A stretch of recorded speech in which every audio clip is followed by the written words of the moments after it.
What's up, ladies and gentlemen? Omni-sensei here with What If I Was Reborn in Naruto as an UCHIHA and SUKUNA'S Jinchuriki? Part 4. If you enjoy this type of content, please continuously the like button. Subscribe to the channel if you haven't already done so. Remember to check out the original story linked in the description. Let's get into the rise of the strongest UCHIHA in history without further ado.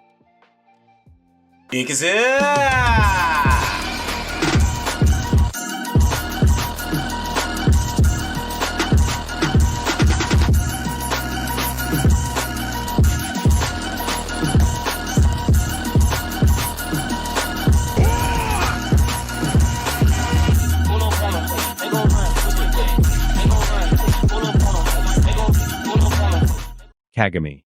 Fugaku's gaze grew increasingly frigid. You wouldn't understand the difference between the three tomo and the Mangekyo until you've experienced it yourself. Slash. An invisible blade tore through the air, slicing past Fugaku and severing dozens of massive trees behind him. Boom. The next one won't be a warning, Kagami said flatly. Fugaku's expression darkened as an ominous, frigid chakra began to emanate from him. A monstrous, otherworldly roar echoed. Deep purple chakra materialized, enveloping his body. Blood flowed from one of his eyes as black flames ignited in the void. The flames of Amaterasu, the deity of destruction housed within the Mangekyo Sharingan, Fugaku declared. This is Susanoo, the ultimate power of the Uchiha. Come, Kagami Uchiha, witness the full extent of my strength. Half-formed Susanoo stood amidst the black flames, its presence both divine and demonic. Rather than aiming Amaterasu directly at Kagami, Fugaku had used it to reshape the battlefield, covering it in unquenchable flames. These flames will never extinguish. No need for a lecture, Kagami interrupted, casually slashing through the encroaching flames. Smart of you not to aim it directly at me. At least you know that wouldn't work. Fugaku stayed silent. Amaterasu was a powerful technique capable of incinerating nearly anything, but locking onto a target required a fraction of a second. Against an opponent like Kagami, whose reputation as the Scarlet Eye embodied the pinnacle of Sharingan mastery, that fraction was insurmountable. Instead, Fugaku had chosen to mold the battlefield, using the flames to restrict Kagami's fearsome close-range combat. Yet, even with the battlefield altered, a part of him knew it wouldn't be enough. Kagami stepped forward, each stride exuding confidence. Fugaku stood within the protection of his half-formed Susanoo, black flames roaring around him. You've mastered Susanoo, Fugaku, but that's all. Compared to him. Kagami trailed off, shaking his head dismissively. No. You don't even deserve to be compared. His voice turned cold. Susanoo is the ultimate visual prowess of the Uchiha, but wielded by you? It's a disgrace. Taking another step, Kagami shattered the silence. Crack. A brilliant red slash, laced with fiery energy, erupted from his hand, slicing through the black flames and cleaving Fugaku's Susanoo in half. Fugaku's eyes widened in disbelief as the force of the attack left him exposed. Though his body remained unharmed, his mind reeled from the overwhelming display of power. Impossible. This is beyond comprehension. Kagami came to a stop mere inches away, his scarlet eyes void of emotion. Is that all? How disappointing. No, it's not over. Fugaku clenched his fists. He would not allow himself to be humiliated. I carry the Mangekyo Sharingan. I won't lose. Boom. Blood-red light surged as the world around them was consumed by a monochromatic hue. Fugaku activated his trump card, Infernal Heaven's Abyss. This unique Mangekyo ability did more than alter perception. It dragged opponents into a nightmarish illusion. Within this realm, Fugaku could simulate possible futures, forcing his target to endure the emotional and psychological toll of countless tragedies. The battlefield shifted to a desolate vision of the Uchiha district. Masked ANBU swarmed the area, their blades drenched in blood as they slaughtered Uchiha clansmen. In the distance, a titanic nine-tails rampaged, its roars shaking the heavens. This is the future. Fugaku bellowed. No matter how we struggle, the Uchiha cannot prevail through rebellion. Konoha would be left broken, but we would be annihilated. Is this the future you seek, Kagami? Inside the illusion, Kagami observed the unfolding chaos. The weight of the simulated carnage pressed down on his psyche, yet his expression remained indifferent.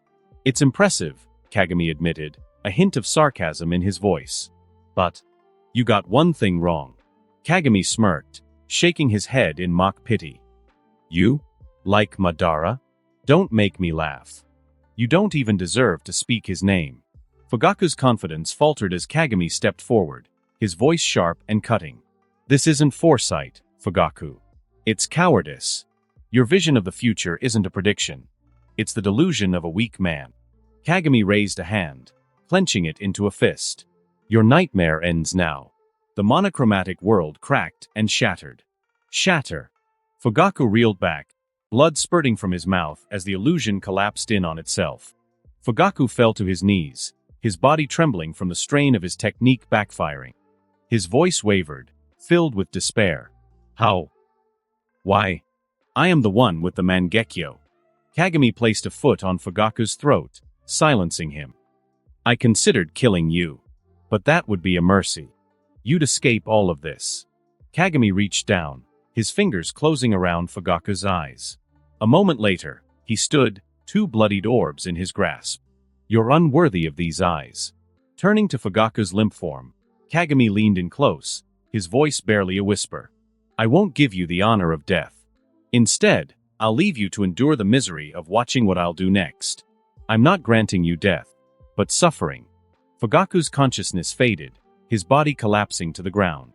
Moments later, two figures appeared, a pair of Uchiha elite handpicked by Kagami, Genka and Komoma. Kagami handed the bloodied eyes to Genka. "Take Fugaku back to the compound. Have these delivered to Jinhi for safekeeping." Turning to Komoma, Kagami issued his next order. "Inform the clan. From this day forward, I am the Uchiha clan head." After Fugaku was carried away by the two Uchiha elites, Jiraiya slowly approached. The commotion earlier had naturally caught the attention of someone as skilled as one of the legendary Sannin. Kagami had already sensed his presence and made no effort to hide anything. Just as he had once given Minato a choice, Kagami was now extending the same to Jiraiya. Fugaku had been given that opportunity too, but he had chosen wrongly. Jiraiya's gaze was heavy with a mix of emotions as he looked at Kagami. The scarlet hue of Kagami's Sharingan faded as he turned and offered a faint smile. Jiraiya-sensei. In Jiraiya's mind, the image of the young eager boy who had first called him sensei resurfaced. Though only a few years had passed, it felt like a lifetime ago. Kagami. Was this battle truly necessary? Fugaku had seen it. Jiraiya could see it too. The conflicts and grievances between the Uchiha and the village were beyond reconciliation. With Kagami now as the head of the Uchiha, the situation had escalated beyond control. Opportunities for reconciliation once existed, but it was Tobirama Senju who severed those possibilities. "I know," Jiraiya murmured. But still. He struggled internally, caught between his loyalty to his student and his sense of duty to the village. After a long silence, Jiraiya spoke, his expression a mix of anguish and resignation. "Kagami." His face seemed to wear two masks, one smiling, the other crying. "Tsunade has left, and once this war ends, I plan to travel as well. Forgive me, Kagami. I'm a coward and lack the courage to stand by your side. But at least, the village will remain, won't it?" "So, this is your choice, Jiraiya-sensei." "Of course," Kagami replied smoothly. "The Uchiha were always part of the village's foundation. I'm simply reclaiming what rightfully belongs to us." Jiraiya exhaled deeply. "Whatever happens next, let Orochimaru handle it. After all, you're the one vying to be Hokage. I originally wanted to ask you to help gather material for my book, but you're such a troublesome brat. I'll tell Sarutobi-sensei that Fugaku was injured on the battlefield and sent back to the village to recover." Walking closer, Jiraiya hesitated to pat Kagami's head as he had done years ago. The boy had grown nearly as tall as him, so instead, he settled for patting his shoulder. "Come on. Let me show you. I've managed to add a nature transformation to the Rasengan too." A month passed. The Western Front. The Wind Country had announced its surrender months ago, and Sunagakure had signed a peace treaty with Konoha. Though not a declaration of capitulation, the treaty signaled their withdrawal from the Third Great Ninja War. Konoha, exhausted from fighting on four fronts, had little choice but to accept. Even if they knew Sunagakure could not commit significant forces to aid them, ceasing hostilities allowed Konoha to reallocate resources to the Iwagakure front. Thus, the Wind Country became the first major player to withdraw from the war, licking its wounds amidst the endless sands. In the Western Front command room, Konoha's elite forces gathered. Orochimaru, Minato Namikaze, Kushina Uzumaki, and members of various clans like the Nara, Akimichi, and Yamanaka stood at the ready. The Uchiha and Hyuga clans were stationed on the Eastern Front, where Jiraiya and Kagami managed the Northern Front. This gathering represented the bulk of Konoha's military strength. Minato's expression was heavy. He had learned about Obito's death after the fact, as he had been entrenched in the battle against Iwagakure. With Kirigakure's entry into the war, the situation on the Eastern Front was dire. Were it not for Nara Shikaku's tactical brilliance, the Mist Ninjas might have already breached the Land of Fire's borders. Konoha had deployed every available ninja.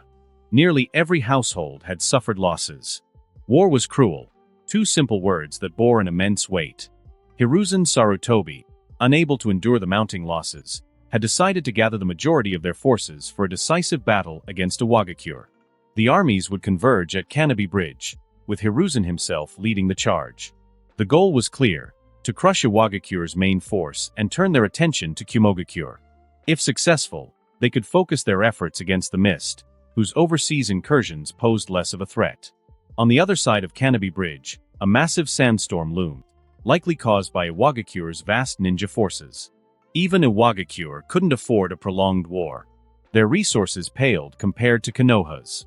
For Inoki, this war was an opportunity to trade his weaker forces for Konoha's elite. I don't care how many die, he thought. But Konoha's clans, their loss will bleed them dry. Soon, Hiruzen Sarutobi arrived, clad in battle armor, and entered the command tent. Lord Third Hokage-sama. You're here, sir. With you leading us, victory is assured. Old man, so you really came. Despite his advanced age and years of combat, Hiruzen Sarutobi's presence reinvigorated the troops. Many had grown up hearing tales of his exploits and revered him as a living legend. Even someone like Orochimaru found reassurance in his presence. If it's the old man, there's no need to worry, Orochimaru thought. You've ended 2 great wars and led Konoha to its peak prosperity. You'll do it again. Orochimaru, Minato, what's the current situation? Hiruzen trusted battlefield commanders over intelligence reports for accurate insights. 3 days ago, Iwagakure launched a major offensive with a force of about 15,000. Their Jinchuriki also appeared, Orochimaru explained, his voice hoarse from lack of rest. We relied heavily on Kushina to bridge the gap in combat power. Our scouts report an even larger force gathering near Kanabi Bridge. So that's Inoki's plan, Hiruzen mused. My old rival wants to end this war too. Hiruzen had faced Inoki multiple times, both in the First and Second Great Ninja Wars. Though their skirmishes often ended inconclusively, Konoha always emerged victorious in the larger conflict. After assessing the situation, Hiruzen issued a series of directives. His decades of experience revealed several flaws in Orochimaru's strategy, which he addressed with precision. As his gaze shifted between Orochimaru and Minato, a thought lingered. When this war ends, I must step down. I need to choose the right person to carry the village forward. But his mind drifted northward, to the northern front, where Jiraiya had sent word of troubling developments. Fugaku. He had tried to visit the Uchiha compound to investigate Fugaku's condition, but the clan, led by Jinhi, had barred his entry. A group of red-eyed, scarred, or crippled Uchiha stood resolute, and Hiruzen couldn't bring himself to force his way through. Danzo, as usual, was nowhere to be found. These problems would have to wait until after the war. I cannot leave this burden for the 4th Hokage to inherit. Kagami, you've squandered the last chance I gave you. The wind howled. At the colossal Kanabi Bridge, the strongest forces in the ninja world faced each other. Hey, Sarutobi Hiruzen, it's been a while, Inoki said with a sly grin, hovering in the air alongside the elite of Iwagakure, Kitsuchi, Rashi, and others. Behind them, a vast forest stirred under clouds of dust, and the air was thick with tension. Sarutobi narrowed his eyes, sensing something off about the Inoki before him. For someone of his caliber, disguise techniques should have been impossible to use unnoticed. Yet, this unease gnawed at him. Anoki's gaze lingered on Kushina Uzumaki among the Konoha ranks. His expression hardened. You Uzumaki girl have been quite the thorn in our side, Anoki sneered. Seems like the Uzumaki clan wasn't dealt with thoroughly enough. When he had exchanged intelligence with the third Raikage and learned that Konoha's Ninetales Jinchuriki was a red-haired woman, he was furious. Furious enough to almost throw his back out. It had been an obsession ever since. You damn old man. What did you say? Kushina's fiery red hair flared as she erupted in anger, her chakra surging wildly. The oppressive aura almost toppled those around her. On her pale face, faint markings resembling fox whiskers began to appear. Calm down, Kushina. Minato rushed to her side, his hands gently trying to soothe her. Though she wouldn't lose control completely, Kushina's volatile emotions gave the Ninetales a foothold. He's just trying to provoke you. Don't fall for it. Kushina took heavy breaths, her fists clenched tightly, her gaze locked on Anoki with an icy ferocity. You old bastard. I swear I'll kill you. Enough, Anoki, Sarutobi interjected, his voice low and commanding. As a Kage, you should carry yourself with some dignity. It seems there's no room for negotiation here. Fine, I won't bother trying to make you surrender. Sarutobi gripped the extended form of Enma, now a black iron staff in his hands, and readied his stance. This time you'll lose again. Anoki chuckled, his mustache curling upward in amusement. Sarutobi's sense of foreboding deepened. Hiruzen, you disappoint me. Allowing that Uchiha brat to grow unchecked. What a mistake. I never intended to do you such a favor, helping you deal with the Uchiha. Be grateful, Anoki sneered, his voice dripping with venom. Just as you were grateful when we helped dismantle Uzushiogakure, letting you capture the last remnants of the Uzumaki clan. Thud. A sudden, thunderous heartbeat echoed across the battlefield. Sarutobi's attention snapped to Kushina as he shouted urgently, Kushina. The destruction of Uzushiogakure. It wasn't Konoha's doing. Even Lady Mito understood our hands were tied. We were engulfed in war ourselves. Thud. Kushina clutched her head tightly as tendrils of red chakra began to seep out. I know. Granny Mito told me. Minato. Take Kushina and leave. She cannot remain here. Sarutobi's voice carried a tone of authority and desperation. A rampaging Ninetales would not differentiate between ally and enemy. It would be Konoha's undoing. Sarutobi cursed inwardly. He had always dreaded this exact scenario. This was why he opposed deploying the Ninetales Jinchuriki on the battlefield. Anoki glanced at Sarutobi mockingly as his form began to dissolve. Pop. Pop. Pop. The elite Iwagakure shinobi beside him vanished, leaving only dissipating clouds of smoke. Shadow clones. Sarutobi's heart sank further. Diversion? How was that possible? Their scouts had confirmed the presence of over 10,000 Iwagakure shinobi. Anoki folded his arms, his expression cold. Why don't you guess? Some are heading for the Kumogakure front, and others are infiltrating Konoha. The 15,000 shinobi I left here? They're fully prepared to die if it means victory. Maybe send that little teleporting brat of yours after me. We're not too far, after all. Anoki grinned slyly before vanishing in a puff of smoke. Shut up. Sarutobi bellowed as his staff extended, smashing through the lingering remnants of Anoki's clone. Boom. A column of black-red chakra erupted into the sky. Kushina. Minato shouted her name as he placed a sealing hand on her abdomen, pouring his chakra into the seal. 3 tails. I know. Kushina's voice was hoarse and strained. I know it's not Konoha's fault. But why? Why was I the only one who survived? Isn't it obvious?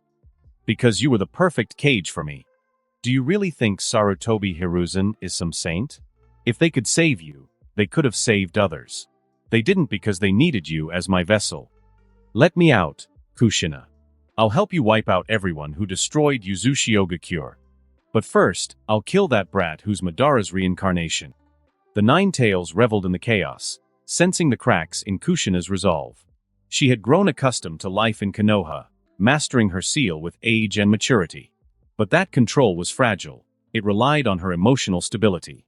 The Ninetales pounced on her turmoil, its voice a sinister whisper in her mind. The seal holding it back was formidable, but even the best locks faltered under emotional strain. The sound of charging Iwagakure shinobi, their numbers stretching into the horizon, jolted the Konoha forces back to the immediate threat. All eyes turned to Sarutobi, awaiting his command. Sarutobi's face darkened. He needed to stabilize Kushina, but there was no time. The Iwagakure forces were already advancing, and Inoki's true whereabouts were equally critical. Jiraiya, the village. If Inoki's forces reached Konoha, Koharu and Danzo might hold them off for a while, but if they were targeting the Kumogakure front, Inoki and the Third Raikage could not have allied. Could they? Taking a deep breath, Sarutobi made his decision. Kushina, calm yourself. You, Minato, and Orochimaru are to reinforce the northern front. Sarutobi's voice boomed with authority. Jiraiya, Kagami, and countless others are counting on you. This is the village Lady Mito dedicated her life to protect. No matter your feelings, her love for you was genuine. Umbu, leave 3 commanders here and send the rest back to the village. Sarutobi gripped Enma tightly and turned to face the advancing enemy. If I fall here, Orochimaru is to be named the 4th Hokage. Now, execute the orders. At the northern border of the Land of Fire, dozens of shinobi wearing Kumogakure headbands stood at the edge of a cliff. Leading them was none other than the Third Raikage. The group consisted of Kumogakure's absolute elites. The weakest among them were special jonin with unique abilities, and the group included the renowned AB combo. The Eight Tails had revived faster than anticipated, reappearing at the Valley of Clouds and Lightning in the Land of Lightning. After successfully subduing it, Killer Bee had volunteered to become its Jinchuriki, choosing to inherit the burden his mentor had once borne. Killer Bee was a prodigy unlike any Kumogakure had seen before. He had achieved what was previously thought to be merely theoretical, a perfect Jinchuriki. A clenched fist, glowing with electricity, rested on the railing as the Third Raikage's son, stared intently at the distant Konoha encampment. Father, Uchiha Kagami has returned, and the Konoha forces are amassing at the Kanabi Bridge. Can we trust the one who gave us this information? The Third Raikage kept his gaze steady, arms folded. Inoki received the same intelligence. Few individuals could orchestrate such a scheme. It's likely the same shadowy figure who leaked information to us years ago, a meddler stirring chaos from the shadows. As they spoke, the sound of rushing wind echoed from above the clouds. Inoki appeared, flying with 2 shinobi by his side. They were Rashi, the 4 Tails Jinchuriki, and Han, the 5 Tails Jinchuriki. 2 Kages, 3 Jinchuriki, and dozens of elite shinobi. This formation was more formidable than even the force that had once hunted the second Hokage.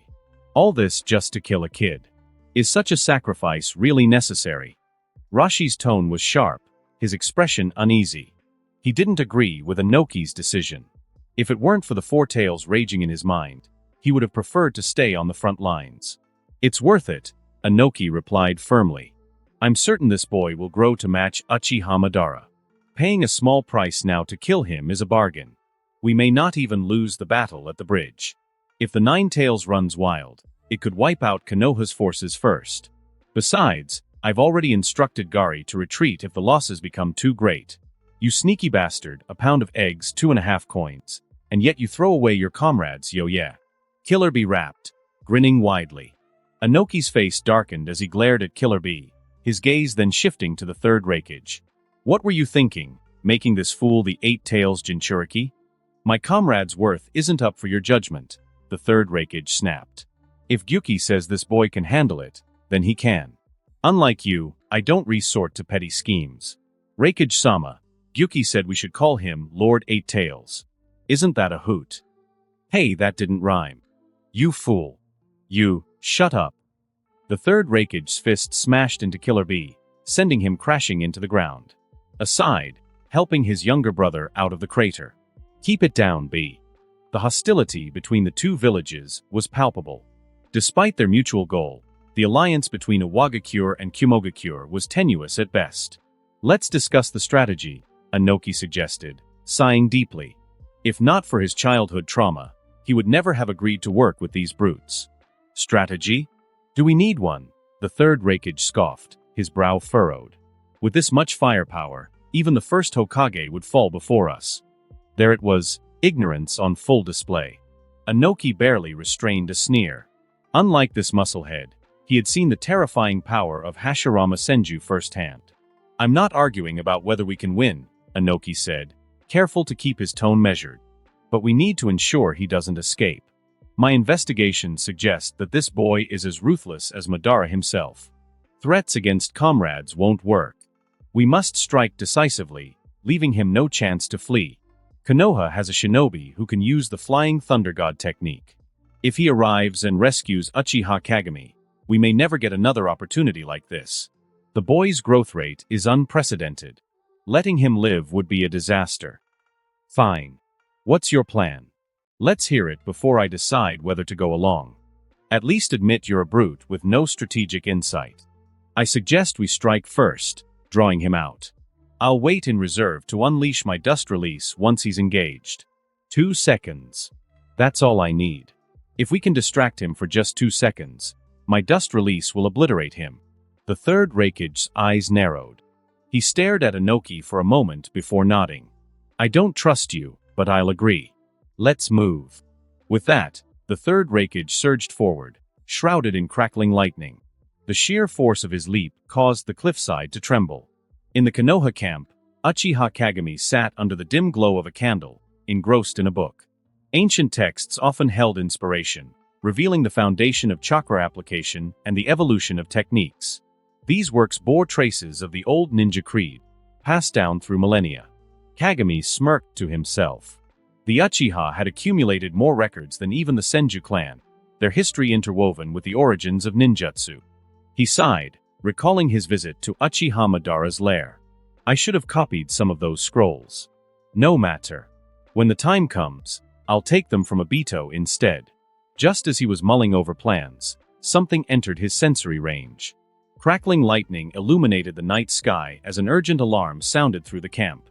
A streak of blue lightning streaked toward them. Uchiha Kagami tore through his tent, landing gracefully on its roof. The 3 tomo in his Sharingan spun as a smile played on his lips. "Finally! You brat!" the third Raikage roared. "You're mine." Electricity crackled along his fingers, coalescing into a sharp spear. Hellstab, 4-finger Nukite. Kagami remained silent, his fist glowing with black-red energy. Black flash. Blue and black-red lightning collided. For a moment, all was silent. Boom. A shockwave tore through the camp, as though a typhoon had descended. Exploding bolts of lightning spread like serpents. Nearby tents were torn apart, and cracks spread across the ground like webbed roots. The clash of lightning against lightning thundered across the battlefield.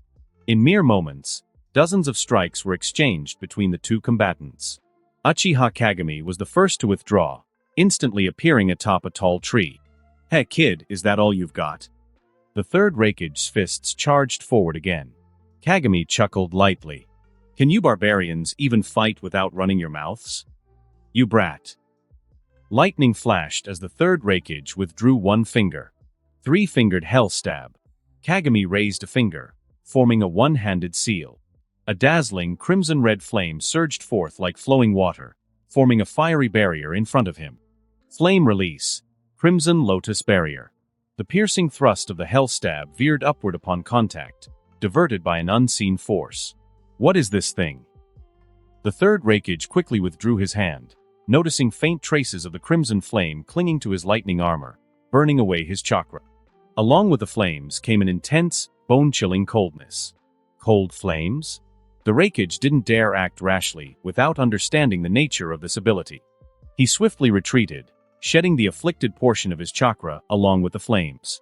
Having survived countless battles during the chaotic wars of his time, he was no fool. Frowning, he observed the dancing flames. The shape reminded him somewhat of the Two Tails flames, yet these bore a unique icy property. They behaved like fire, yet felt as fluid as water. Moreover, an unmistakable sense of danger lingered. Being touched by these flames was clearly no minor issue. The fire flowed seamlessly around Kagami's body, forming a cloak of flames. Lava-style chakra mode? Simpleton. Its flame release. In quick succession, several cloud shinobi arrived to reinforce the Raikage. Jiraiya also appeared beside Kagami, frowning deeply. "The Raikage himself has shown up? I've already ordered the others to retreat." This level of combat is far beyond them. Kagami, I'll summon Gamaken to assist you in battle. Give me a moment, I need to enter Sage mode. Kagami glanced at Jiraiya and responded calmly, Fine, show me what you've got. After a moment of thought, he added, By the way, Anoki is here too. Be careful of his dust release. What? Jiraiya's pupils contracted sharply. The Reikage was bad enough. Now that Suchikage was involved? What are they doing? Why aren't they targeting the Hokage instead? Did you see him? Where is he hiding? Kagami shook his head. He's keeping out of sight. I just sensed his chakra for a brief moment. He was lying. A seasoned ninja like Anoki wouldn't make such a rookie mistake. As for how Kagami knew, because he was the one who leaked his own intelligence to the Tsuchikage and Reikage. He orchestrated this decapitation strike against himself. Boom. Lightning plow hot knife. Cloaked in a layer of red chakra, Killer B and A came charging from opposite sides, their movements synchronized. Killer B's arm swung down like a guillotine. Kagami leapt up, planting both feet against their strikes to kick them apart. The battle reignited. In the world of shinobi, there was no tradition of single combat. The third Reikage and his allies fought Kagami together. Their figures clashed and separated in an instant, so fast they were reduced to nothing more than blurred streaks of light. Explosive bursts of sound and shockwaves echoed in relentless succession. Kagami was slowly being pushed into a disadvantage. Despite this, his expression remained composed, with not a hint of retreat in his demeanor. Boom. A massive crimson toad with U-shaped markings on its face entered the fray, aiding Kagami in his defense. Gamaken. Protect Kagami. Jiraiya yelled, retreating into the forest. He needed time to summon the great toad sages and enter sage mode. I understand. I may be clumsy, but I'll protect you with my life. Thanks to medicinal baths and intense training, Kagami's body had developed to the equivalent of a 16 or 17-year-old. But shinobi had their limits. Even Kakashi, a prodigy in his own right, saw little improvement in raw strength as he aged. Only his combat experience and jutsu arsenal grew. The source of Uchiha power lay in their eyes. Unless something extraordinary occurred, Kagami's physical growth had essentially reached its peak. Like Guy, he could only strengthen his body further through time and relentless effort. However, Kagami understood that his focus needed to remain on his Sharingan. He couldn't afford to devote himself entirely to taijutsu like Guy. His greatest asset was his mental energy, so immense it could rival even the elderly Uchiha Madara in a battle of genjutsu. He had effortlessly shattered Fugaku's illusionary world.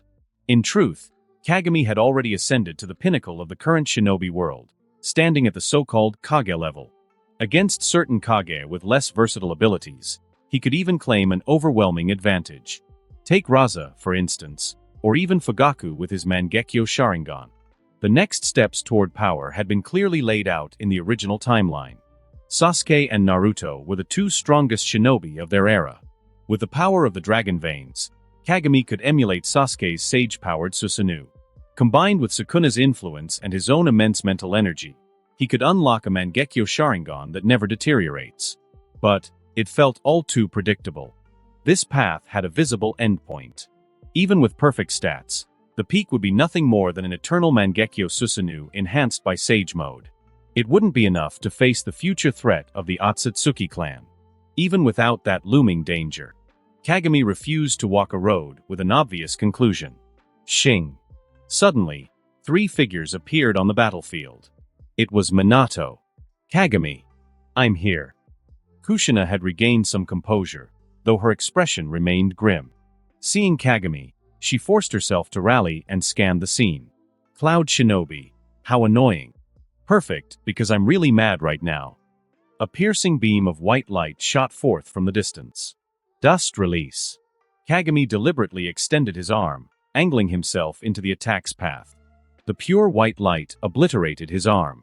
Kagami. Minato had pushed his flying thunder god to its limits to arrive with Kushina and Orochimaru, but his chakra reserves were nearly depleted. He couldn't save Kagami in time. Nor could he resist the Genjutsu Kagami unleashed. Minato. Kushina caught the collapsing Minato, completely bewildered. Kagami's Sharingan spun violently, pouring out Madara's residual chakra. It resonated with the nine tails sealed within Kushina. Already emotionally unstable, Kushina's eyes reflected the tomo of the Sharingan as red chakra surged out. A ferocious and oppressive roar echoed across the battlefield. The nine tails. Sweat trickled down Orochimaru's forehead. In that brief moment, countless scenarios flashed through his mind. Was this a plot by Kagami, Cloud, and Stone to kill us all? Had the Uchiha finally betrayed the village? Could it be that Danzo was right after all? Orochimaru, take Minato and leave. Kagami's voice snapped him out of his thoughts. Beneath the moonlight, Kagami stood with blood dripping from his severed arm, a crazed grin twisting his face. From here on, Sukuna, it's your turn. Inside the mindscape, the black sealing spear was slowly withdrawn. An overwhelming, malevolent killing intent flooded the space. Boom! Sukuna's massive form emerged, yet he didn't immediately take over Uchiha Kagami's body. Standing tall with 2 faces and 4 arms, the demon god faced Kagami. You orchestrated a deadly scenario just to let me out to heal your body. You think you can learn reversed cursed technique this way? Do you really think there's enough time? Kagami's face carried a faint smile. Practice is the best teacher. Rather than listening to your ramblings, I prefer experiencing it myself. Sukuna tilted his head back, his tone cold and mocking. Don't think everything will go your way.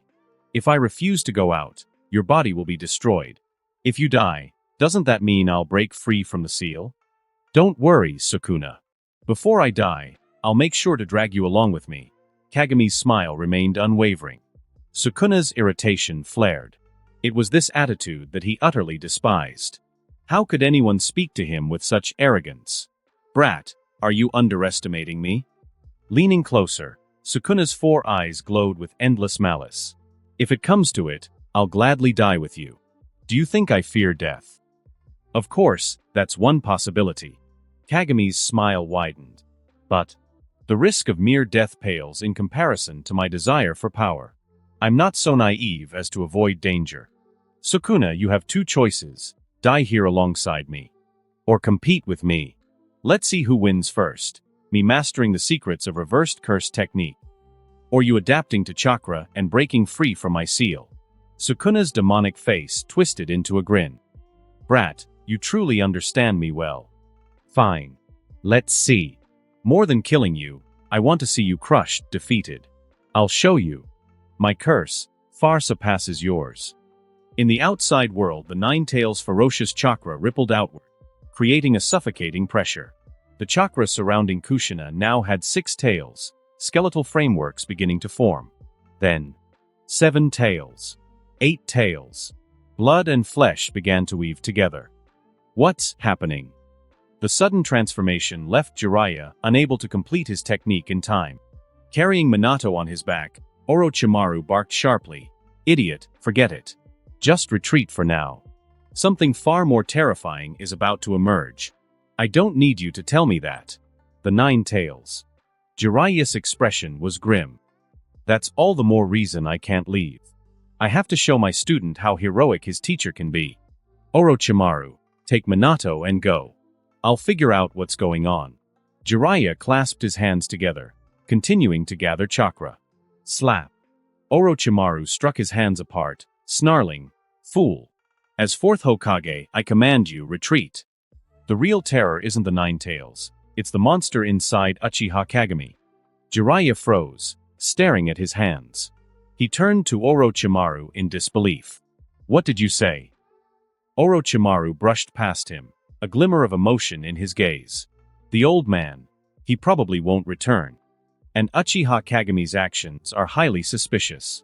I'm almost certain he's betrayed the leaf. For now, we must preserve our remaining forces to deal with the aftermath. Orochimaru's face no longer bore his usual gloom.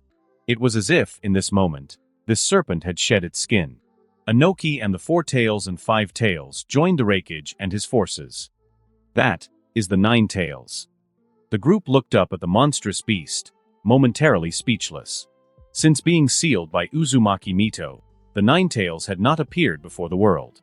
Even Kushina, in her battles, had only partially transformed, using the tailed beast's chakra. This was why Inoki had initially misjudged Kushina's identity as the Ninetales Jinchuriki. But now, this beast had sprouted its ninth tail, its crimson chakra forming a complete body. The sheer magnitude of this chakra. The Ninetales is undoubtedly the strongest of the tailed beasts. Killer Bee's voice changed tone. Rakeage, even you wouldn't stand a chance against it. Besides, its mind is consumed by rage. It's not responding to my signals. Are you there, the Eight Tails? I am. The usually carefree Eight Tails spoke with a rare calmness. Inoki's hand began to gather white light as he sneered. Excellent. My plan worked. The Ninetales is rampaging as expected. The leaf was foolish enough to bring the Ninetales here. This is divine providence. Once the Ninetales crushes that brat, we'll seal the beast and kill the Jinchuriki. Hatred filled the Ninetales' gaze.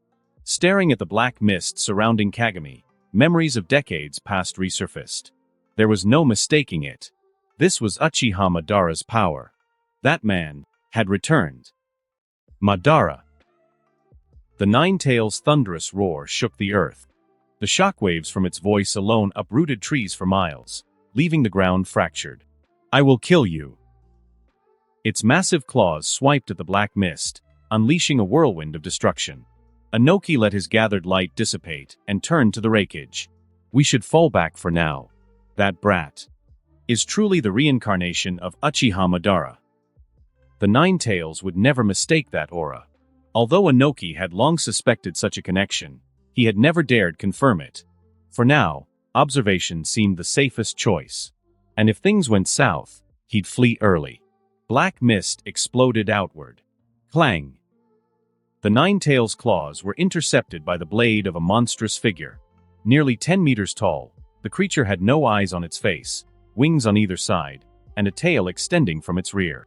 Its head and back bore structures resembling rudders. Its right arm was wrapped in bandages, gripping an ancient sword.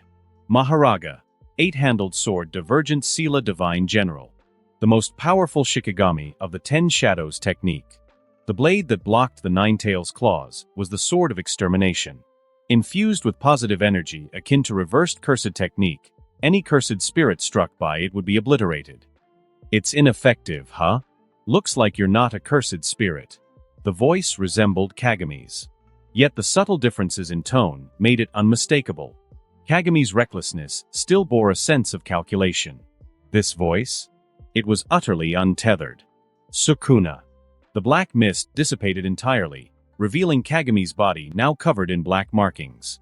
His irises had returned to black, but a second pair of eyes opened beneath his own. His appearance remained largely unchanged. But there was an aura about him. An aura of absolute disdain. Sukuna didn't see you as an equal. Man, woman, elder, child, it didn't matter. All were mere food. The severed arm regrew, flesh weaving together rapidly. Sukuna was quickly adapting to the chakra within Kagami's body. He was a master in every field, but if he had a standout talent, it was his unparalleled comprehension. This body is truly perfect. He couldn't suppress his crazed laughter. This exhilaration, this freedom to act without restraint.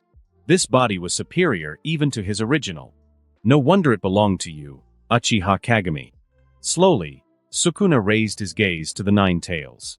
As much as he wanted to relish this fight with the beast, his newly formed hand performed a hand sign unlike any in the ninja world. Sukuna. You may call me that. Ninetales. Let me tame you. Domain expansion, malevolent shrine. Above the silent sea, blood rain erupted. An eerie shrine materialized from the void. Massive, jagged teeth protruded from its top, sharp and irregular, exuding an incomprehensible malevolence. Steps, resembling ox-bone carcasses, extended outward. Malevolent shrine. Unlike most sealed domains that construct a small space, Sukuna's domain is an open-type structure. In layman's terms, Sukuna designates the area as a kitchen. Anyone within this range becomes ingredients subjected to relentless slicing attacks. It's as if they are lying on a chopping board. Two distinct types of slashes rain down. 1. Dismantle, kai. Continuous ordinary slashes akin to a chef's knife. 2. Cleave, hachi. a single decisive slash akin to a cleaver, guaranteed to sever the target depending on the difference in energy levels. In essence, Kai is like rapid, unceasing knife work, while Hachi is a singular, powerful execution. In exchange for allowing unrestricted entry and exit, Sukuna's domain extended to a 400-meter radius of uninterrupted slashing. But that was before. Now imbued with drastically amplified cursed energy, Sukuna effortlessly breached his domain's former limits. Facing the enormous 100-meter-tall Ninetales, Sukuna expanded his domain to a staggering 1,000-meter radius. Within the domain's stone trees, everything was reduced to fragments under the relentless barrage of slashes. Boom! A massive claw sent Maharaga flying, followed by a torrential stream of scorching chakra. Swish, swish, swish. Invisible slashes rained down endlessly, dispersing the chakra stream and striking the Ninetales' claws. Sizzle! The countless slashes barely broke the surface of the Ninetales' skin before the damage was instantly healed. The Ninetales lashed out with its tails, shaking the heavens and earth. Sukuna's so-called relentless, indiscriminate slashes were rendered completely ineffective. Focusing his slashes in one spot proved just as futile. Any minor damage inflicted was swiftly repaired. Looks like I'll need to use Hachi. Sukuna refrained, biding his time. He darted around within Malevolent Shrine's range, carefully avoiding direct confrontation. It wasn't because he feared the Ninetales. He simply didn't want Kagami's body to suffer damage. Not out of sentimentality, but rather because, if the body sustained injuries, he'd be forced to use reversed cursed technique to heal. And that would play directly into Kagami's plan. Bang! Maharaga, wielding the Sword of Exorcism, launched yet another attack to shield Sukuna.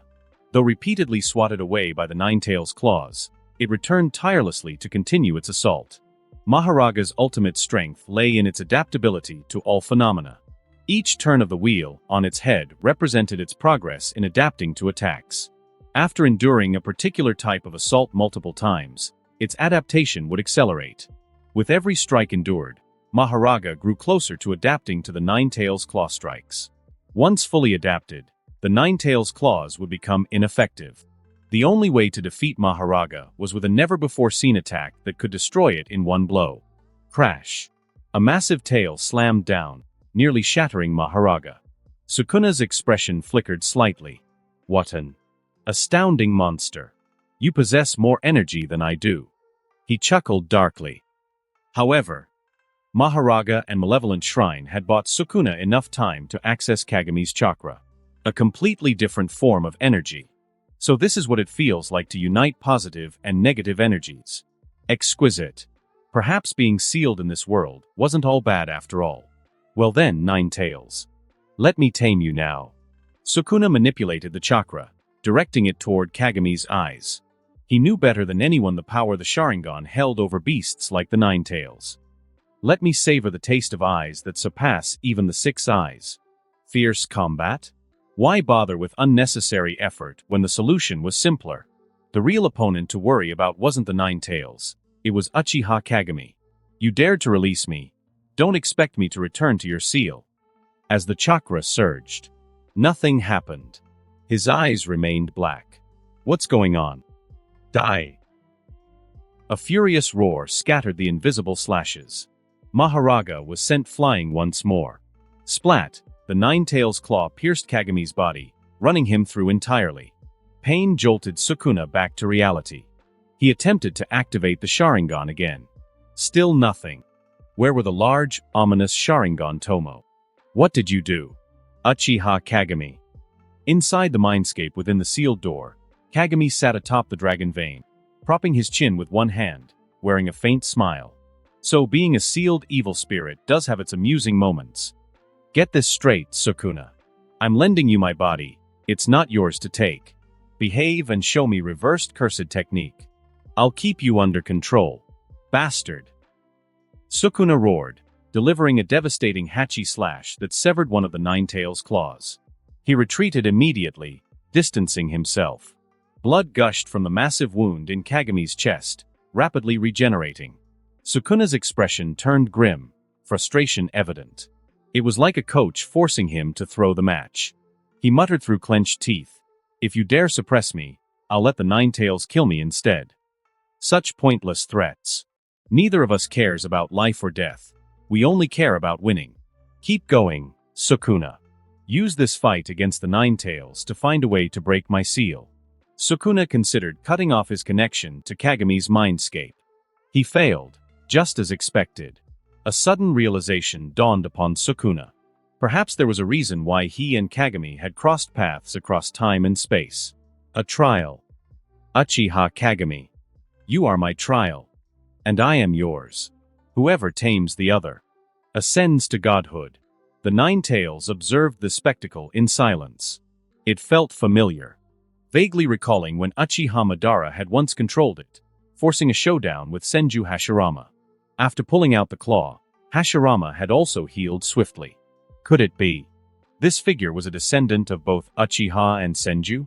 Had Madara lost to Hashirama and chosen to reincarnate into such a body? It didn't matter anymore. Whatever Sukuna or Kagami intended, the Nine-Tails was resolute. Madara, you can't fool me. I'll kill you here. And destroy every last one of the leaf. A colossal black sphere of yin-yang chakra formed before the Nine-Tails. Even its initial size exceeded 50 meters in diameter. Let's keep our distance, Inoki said, soaring into the sky. He was more than happy to let Leaf Shinobi tear themselves apart. The Eight-Tails spoke through Killer Bee. A raging Nine-Tails is beyond communication. There's no point intervening now. B looked toward A. The A kept his gaze locked on the unmoving third Raikage. A, take the others and retreat. The third Raikage, his back to the group, spoke gravely. I'll wait for an opening here. If the chance arises, I'll use the Kahaku no Johei amber purifying pot to seal them. Father, is such a risk really necessary? For a moment, it seemed like the third Raikage smiled. Fine, I admit it. I just want to fight a monster like this. Let me be reckless for once, A. This thing. It's dangerous. Sukuna calmed himself, forming a bow and arrow shape with his hands. Flames flowed, evaporating moisture from the air. Divine Flame, Kamino. After mastering both Dismantle, Kai and Cleave Hachi, Sukuna could ignite this step. Flames gathered at his fingertips. Against a monster like this, there was no need to hold back. Boom! The tailed beast bomb roared forward. A fiery arrow streaked toward it in response. A bottomless chasm had opened in the earth. Deep within the abyss, Sukuna clung to a rocky wall, half of his body shattered and barely holding together. The Nine-Tails crouched at the edge of the pit, half of its fox face scorched and charred. Both monsters were rapidly regenerating. Sukuna's brow furrowed. I can't go head-to-head with this nine-tailed fox.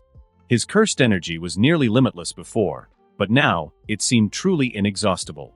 If his only opponent were the Nine-Tails, Sukuna would simply choose a war of attrition. With Maharaga's adaptability, it would only be a matter of time before it overcame the Nine-Tails' power. But his true opponent was Uchiha Kagami. If he sustained more injuries and was forced to use the reversed curse technique, it could lead to Kagami mastering it first. Sukuna knew full well that Kagami had absolute control over this body and could reclaim it at any moment.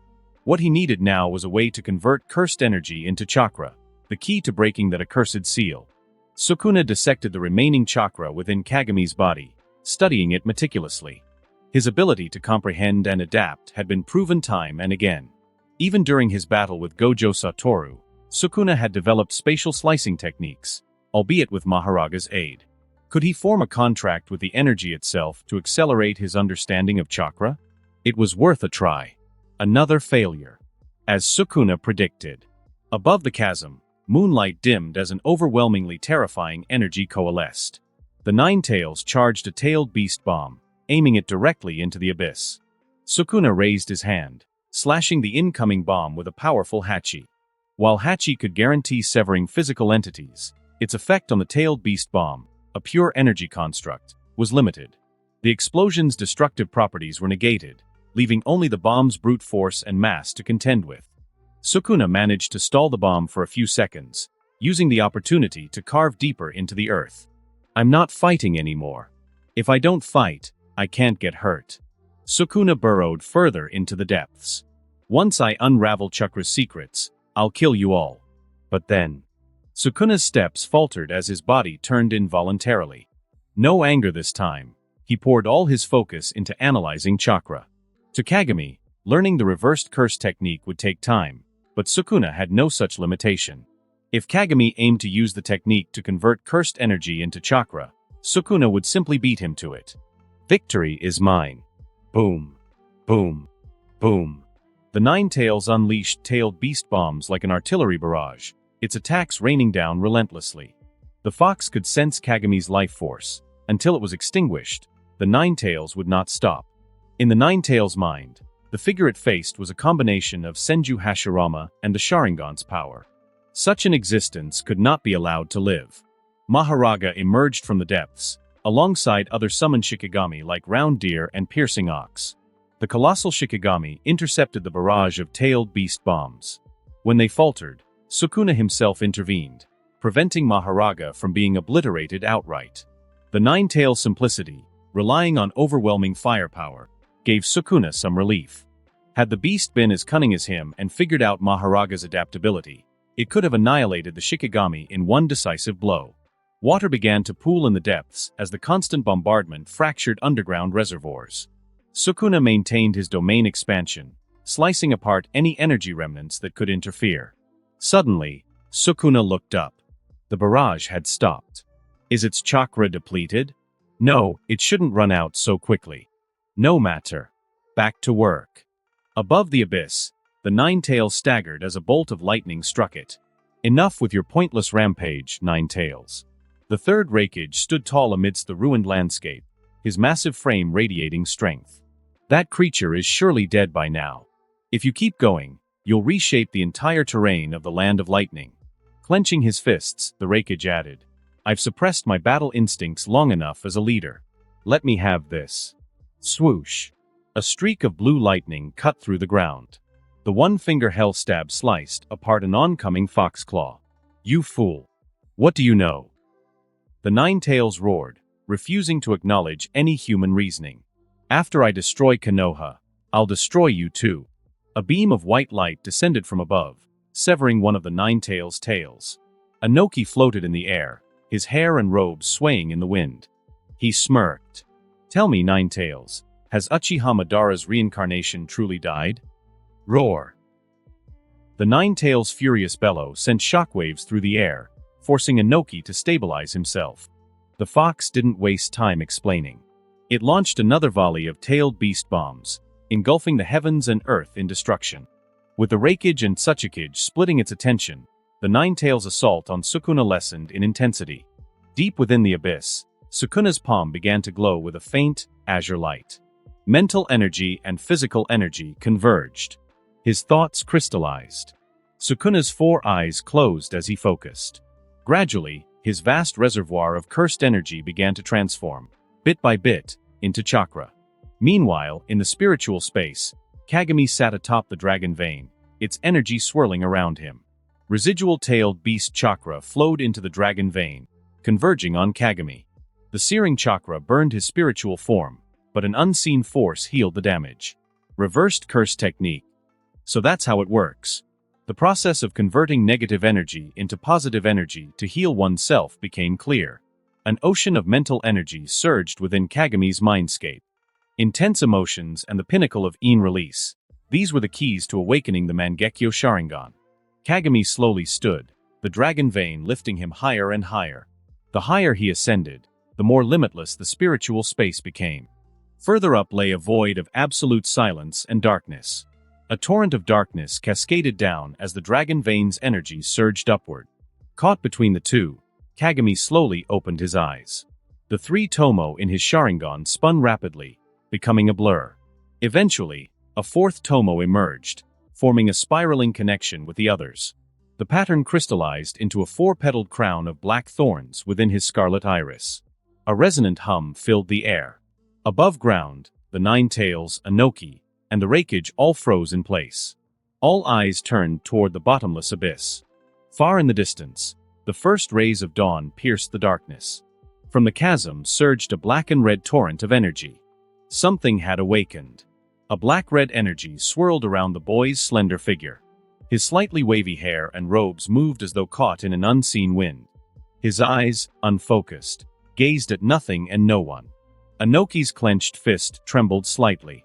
He was the mighty UCHIHA, a veteran of decades of warfare, someone who had single-handedly defeated both the Four Tails and Five Tails. Even against the Nine Tails, he did not lack the courage to stand his ground. But one figure remained the exception.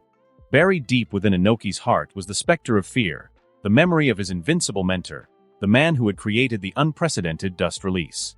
Even in that man's shadow, Inoki had been powerless. And now, this oppressive aura. This overwhelming power. It's just like that day. Just like UCHIHA Madara. The Nine Tails, too, felt the same. From the very beginning, the beast had believed that UCHIHA Kagami was Madara reincarnated. The Nine Tails had done everything it could to kill him. But that damnable Kushina. And these damnable humans. Unlike Inoki, frozen in place, the Nine Tails did not hesitate. A tailed beast bomb howled toward Kagami. The boy tilted his head slightly upward, the four-pointed pattern in his Mangekyo Sharingan spinning into motion. Whoosh! A crescent-shaped slash, crackling with black-red lightning, tore through the air. The tailed beast bomb was cleaved apart as though it were paper. The attack didn't stop there. It continued, slicing off half of the Nine Tails' massive head before hurtling into the sky and disappearing into the horizon. The slash left a trail of destruction in its wake, the atmosphere itself tearing apart, crackling with black-red electricity. Kaikurozen, Black/Kai. This was a slash augmented by Black Flash, its destructive power comparable to the sword swings of Madara's fully armored Susanoo. Just as an aged Madara could not manifest a full Susanoo in the real world, Kagami lacked the physicality to unleash a true Black Slash in reality. But through the Mangekyo Sharingan, he found a vessel capable of channeling its full power. This was the first Mangekyo technique of Kagami's left eye. And where there was one, there was always a second. His left eye's second technique was yin-yang conversion. The reversed curse technique could not directly transform negative into positive energy. But Kagami's mind's eye, the heart of the Sharingan, could wish it into existence. The Mangekyo Sharingan wasn't a curse, it was a blessing, the ultimate fulfillment of one's will. Vast reserves of spiritual energy began to transform into yang chakra, rejuvenating Kagami's body. His body's limits were shattered. This was not a sudden transformation, but the beginning of a gradual evolution. Over time, Kagami's physique would surpass the Senju, the Uzumaki, and even the Sage of Six Paths himself. This was true balance of yin and yang. The black-red energy surged through his body, his limbs brimming with vitality. His meridians expanded. His blood coursed faster. His bones hardened as though forged anew.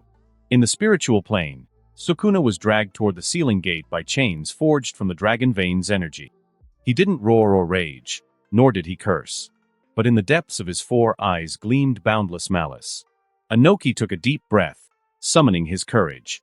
A radiant white beam began to form in his palm. "How should I address you?" Inoki's voice was steady despite his racing heart. "UCHIHA Kagami? Or should I call you Madara?" The blinding white light surged forward like a second dawn, intent on obliterating all in its path. But a black-red slash met the dust release beam, splitting it cleanly in two as though it were butter before a hot knife. Kagami smirked. "I don't have the time to explain things to a PTSD patient. But let me introduce myself properly. The fusion of two worlds' powers. The ultimate slash housed within my Mangekyo. I call it slashing release, Zanten. From now on, Inoki. Your dust release is no longer the only Keki Tota." Crack. A bolt of lightning streaked across the battlefield as the third Raikage's one-finger hell stab hurtled toward Kagami. Simultaneously, the recovering Nine Tails unleashed another tailed beast bomb. What had moments ago been a chaotic battle between foes now turned into a united assault. Even distant forces from Kumogakure and Iwagakure began rushing back to join the fray. Kagami paid no attention to the chaos. A portion of his mind remained focused on his evolving body, while the rest worked to pull Sukuna back into his seal. Resealing Sukuna was far harder than releasing him. After all, the dragon vein existed for this very purpose. Sukuna's growth mirrored Kagami's. No, Kagami had deliberately used Sukuna as a collector of negative energy, channeling it to amplify his own spiritual power. As the tailed beast bomb approached, Kagami casually batted it away. Then, he turned toward the third Raikage. Raising his hand, Kagami chuckled. The unbreakable spear and the unyielding shield. Let me shatter your legend. The clash of lightning against lightning lit up the battlefield. The strongest spear met the strongest slash. Which would prevail? The answer came in a heartbeat. A thick arm, severed cleanly, fell to the ground. Rakeage. Inoki rushed forward, catching the third rakeage as he began to falter. Boom! Another tailed beast bomb streaked toward Kagami. His brows furrowed as he turned toward the Nine Tails. You're too noisy, Nine Tails. The Mangekyo in his right eye began to spin. Deep crimson ripples radiated outward. This was the first Mangekyo technique of his right eye, Crimson Demon. Kagami's will to balance yin and yang, to dominate even Sukuna, gave birth to this ability. Crimson Demon allowed him to imprint complete control on a target. Once marked, the control could be maintained with minimal chakra expenditure. The perfect technique for taming the tailed beasts. The Nine Tails froze mid-motion, its ferocious eyes slowly filling with black-red energy. As the color overtook its pupils. You're mine, Nine Tails. Crack. Kagami's body stiffened. A sudden fracture appeared in his right eye. The Mangekyo's power halted abruptly. In the spiritual plane, Sukuna erupted into laughter. Kagami, did you think I'd just sit back and do nothing? The chains binding Sukuna strained and cracked as the curse energy within him surged. Don't underestimate me. Sukuna roared. Kagami's hand rested on his injured eye as he assessed the damage. It wasn't destroyed, merely restricted, like a temporary seal. His smirk returned. This isn't a perfect victory. But Sukuna, did you think this would shake me? Did you think I'd hate you? Curse you? Not at all. Life is rarely perfect. Kagami's voice softened, but his grin widened. You're still resisting. How delightful. When I finally subdue you, the triumph will be all the sweeter.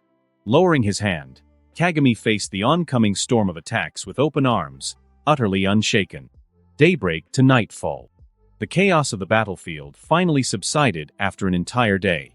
Amid the jagged rocks kilometers away from the carnage, a small pure white snake slithered out, leaving the scene behind.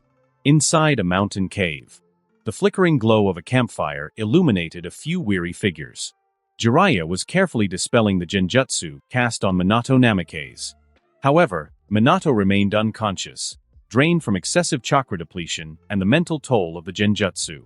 A small snake slithered through the cave entrance and coiled itself into Orochimaru's sleeve. What's the situation? Jiraiya's voice carried a note of dread. His exhaustion was written all over his face. He had repeatedly tried to join the battlefield and aid Uchiha Kagami, but an annoyed Orochimaru had silenced him with a chilling threat, Minato's life. Though they weren't too far from the epicenter of the clash, Jiraiya knew it was over. What terrified him now was learning the outcome. Orochimaru's slitted eyes narrowed sharply, his expression darkening. It was Uchiha Kagami who won, he said gravely. Orochimaru had absorbed the memories delivered by the white snake. The images were surreal. Terrors of legend, the tailed beasts, stood powerless against those eyes. Even Kumo's elite forces had been no different than genin on that battlefield. And in the end, the third rakeage, with an arm severed, gave his life to cover his troops' retreat. Inoki had his legs cut off. Han, the Five Tails Jinchuriki, sacrificed himself to let Rashi carry Inoki away. The Nine Tails had been resealed. Could this truly be the work of a human? Orochimaru whispered to himself. This surpassed any notion of ninja prowess, standing more akin to the fabled legends of the first Hokage. But Orochimaru quickly composed himself. Biting his finger, he pressed his bloodied hand to the ground. Poof! A green snake, thick as a grown man's arm, appeared.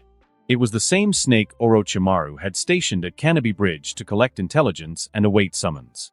Until now, Orochimaru had chosen not to hear the news from the west, knowing Minato's condition rendered them powerless. But now, he needed to know. The snake hissed as it spoke. Orochimaru-sama, you should prepare yourself. The tension in the cave thickened as Jiraiya's heart sank. Green snake. The old man, did he? The snake hesitated momentarily before continuing. After heavy losses, Iwagakure overwhelmed the Konoha forces with sheer numbers. Many Konoha shinobi perished. To buy time for the survivors to retreat, the third Hokage faced 14,000 Iwagakure ninja alone. For an entire day and night, until 2 hours ago, he fell. After suffering immense casualties, Iwagakure also withdrew. The war on that front is over. Jiraiya froze. Orochimaru, too, stood motionless for a moment before quietly murmuring. So the old man picked himself a decent way to go, after all. Orochimaru wasn't overcome with grief. He grasped the piece of flesh regurgitated by the green snake and smirked faintly. "Don't worry, sensei. I'll summon you back from the Pure Land. And perhaps I'll bring a few others along with you." Jiraiya's eyes narrowed. "Orochimaru, what are you planning?" Orochimaru stood and turned, clutching the fragment of flesh tightly. His voice was low, his intent chilling. "I'm going back to Konoha, to assume the position of the fourth Hokage, and to prepare for war with the Uchiha clan." Jiraiya's head shot up, his expression stricken. "Kagami doesn't want to harm the village. Why are you and the old man so prejudiced against the Uchiha?" Orochimaru stared at him coldly, his voice laced with quiet disdain. "Go on your little journey, Jiraiya. Chase your child of prophecy. Don't you see? Kagami doesn't just want power. He seeks control over everything. This isn't about prejudice or history. It's about ideals. The village the old man built cannot fall into the hands of the Uchiha. But enough." Orochimaru snapped. "I am Hokage, not you." A ruined battlefield. A wasteland of severed limbs and bloodied corpses. Streams of crimson trickled through the fractured earth. Kagami tore away the tattered remains of his shirt. His injuries closed before the eyes could follow, flesh knitting itself together at an astonishing speed. He performed a quick summoning jutsu, conjuring a massive eagle. Grabbing the unconscious Kushina by the collar, he threw her onto its back and leaped on himself. The eagle let out a piercing cry, soaring eastward into the horizon. Eastern front lines. Across the war-torn terrain, Uchiha clansmen received an urgent summons. They abandoned their respective missions without hesitation, converging at a single location. This sudden shift did not escape the attention of Nara Shikaku, the eastern commander. Alarmed, he immediately dispatched messengers to report to the village and ordered the scattered Hyuga forces to regroup. The tension between Konoha and the Uchiha was no secret. A clash was inevitable. Shikaku just hadn't expected it to happen now. By midday, atop a windswept cliff, Uchiha Kagami stood, watching as his clansmen arrived. With his Mangekyo Sharingan, he didn't need to ask questions.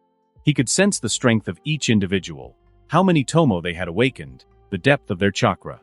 By sunset, the Uchiha survivors of the Eastern Front had all gathered. Of the original 700 who had gone to war, only about 300 remained. A few severely injured had been evacuated to Konoha, but in most cases, injury on the battlefield was a death sentence. The Uchiha present stood in eerie silence, their gazes steady. These were survivors of blood-soaked battlefields. Most had awakened their Sharingan. Those who hadn't compensated with mastery of ninjutsu or taijutsu. Every Uchiha had been sent to the most dangerous positions. Surviving alone was proof of their strength. Behind Kagami, Genka and Unzen stood stiffly. They'd noticed the peculiar state of Kagami's right eye but dared not ask. Kagami's voice rang out, cold and steady. "Everyone is here. Now I announce my first decree as clan head. In 7 days, we will take Konoha." A ripple of shock spread through the crowd. Several Uchiha activated their Sharingan instinctively, spurred by their emotions. "You know the reality of our clan's plight. If any of you wish to stand aside, I will grant you the chance. Leave your eyes behind. And leave the Uchiha." As his words fell, Kagami's Mangekyo Sharingan activated, its four-pronged crown pattern radiating power. The oppressive might of his ocular energy crushed the air itself, pinning everyone in place. It felt as though the sky itself was collapsing, suffocating them under the weight of his sheer will. For those with Sharingan, the disparity in power was as clear as night and day. This was the legendary Mangekyo Sharingan, the power that elevated the Uchiha to gods. As the pressure receded, they found themselves able to breathe again. Kagami's gaze swept across them all. "Now, step forward if you wish to leave." No one moved. One by one, scarlet eyes glimmered in the dim light of dusk. Their ancestors had faltered once. This time, the Uchiha would not make the same mistake. As the deputy commander of Konoha's northern front, Uchiha Kagami brazenly appeared at the eastern frontline encampment.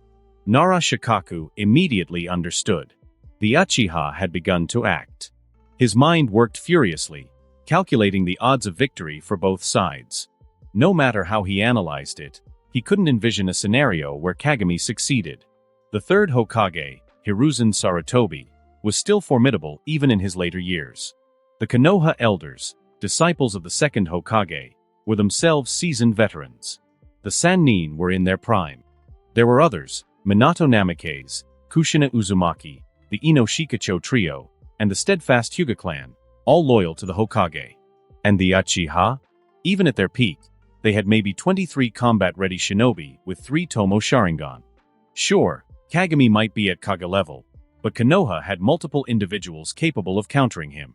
Not to mention, the war wasn't even over yet. If Kagami really chose this moment to rebel, it wasn't just Konoha he'd face. Every other village would leap at the opportunity. After careful deliberation, Shikaku gathered a team of upper-level shinobi and headed toward Kagami's tent. He planned to reason with Kagami, laying out the stakes clearly. There was no denying the Uchiha had grievances, but this was the wrong time to act. The moment he entered the tent, however, Shikaku's thoughts faltered. In release represented spiritual energy, and the Nara clan's techniques relied on in release. So did the Yamanaka techniques. And the Hyuga. They shared a heritage in ocular power. While the nuances of Kagami's strength weren't immediately apparent to them, one thing was unmistakable. His spiritual energy was overwhelming. Sitting calmly in the center of the room, Kagami exuded an aura so oppressive it felt as though they were nothing more than fragile leaves adrift in a storm. Even looking at him directly caused a stabbing pain in the mind. Uchiha Kagami. Jonin, Shikaku greeted, suppressing the fear that clawed at his chest. It wasn't the most formal of addresses. Technically, Shikaku outranked Kagami. Kagami, still poring over a scroll, barely glanced up. What do you want? At least call me by name, Shikaku thought bitterly, forcing a smile. Kagami, I don't recall receiving notice of your deployment here. Did you come to coordinate with your clan? Kagami shook his head and chuckled. Shikaku, you're a smart man. Why do smart men like playing dumb? Surely you know why I'm here. Shikaku's smile vanished, his expression turning grim. Kagami, it's not too late to stop this. Think about your teacher. Jiraiya wouldn't want you to go down this path. Be quiet. Kagami's gaze was icy, his tone absolute. You've saved me the trouble of summoning you. I'll make this simple. Swear allegiance to the Uchiha, or face the annihilation of the Nara clan. I'll give you 3 seconds to decide. What are you talking about, Kagami? A young Hyuga from the main family, standing beside Shikaku, couldn't hold back his outrage. But before he could finish, his head slid cleanly from his shoulders. It hit the ground with a sickening thud, spilling red and white viscera across the floor. Shikaku's pupils dilated in shock, unable to process what had just happened. He really did it. Kagami had just killed a comrade, someone from the same village, without hesitation. This wasn't a threat, it was outright rebellion. Kagami chuckled softly, interrupting the conversation. I'll take that as a declaration from the Hyuga clan. His gaze fell on Hyuga Hisashi.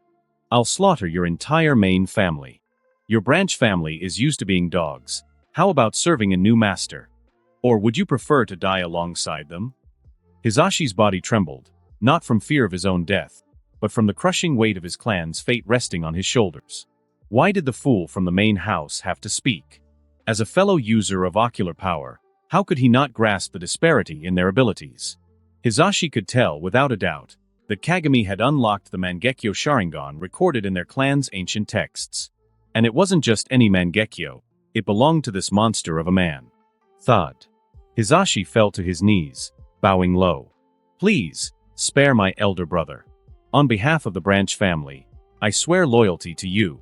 Kagami's eyes glimmered with amusement. I like you. As the first to submit, you'll have my favor.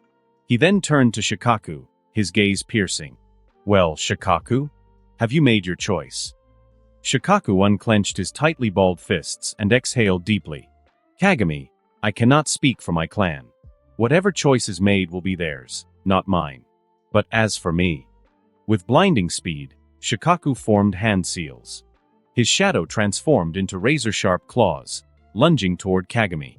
Don't underestimate Konoha Shinobi, you madman. You'll pay for murdering your comrades. SHHHK. An invisible high-frequency slash obliterated the shadow, disintegrating Shikaku and his technique into ashes. If you waste time clinging to the importance of individuals, what can you hope to change? Everyone here can die. Everyone except the Uchiha. Everything else can be burned to the ground and rebuilt. I respect your decision, Kagami said coolly, his voice utterly devoid of emotion. His gaze shifted to the others in the tent. Any more willing martyrs? Silence fell, broken only by the shuffling of a few who stepped forward.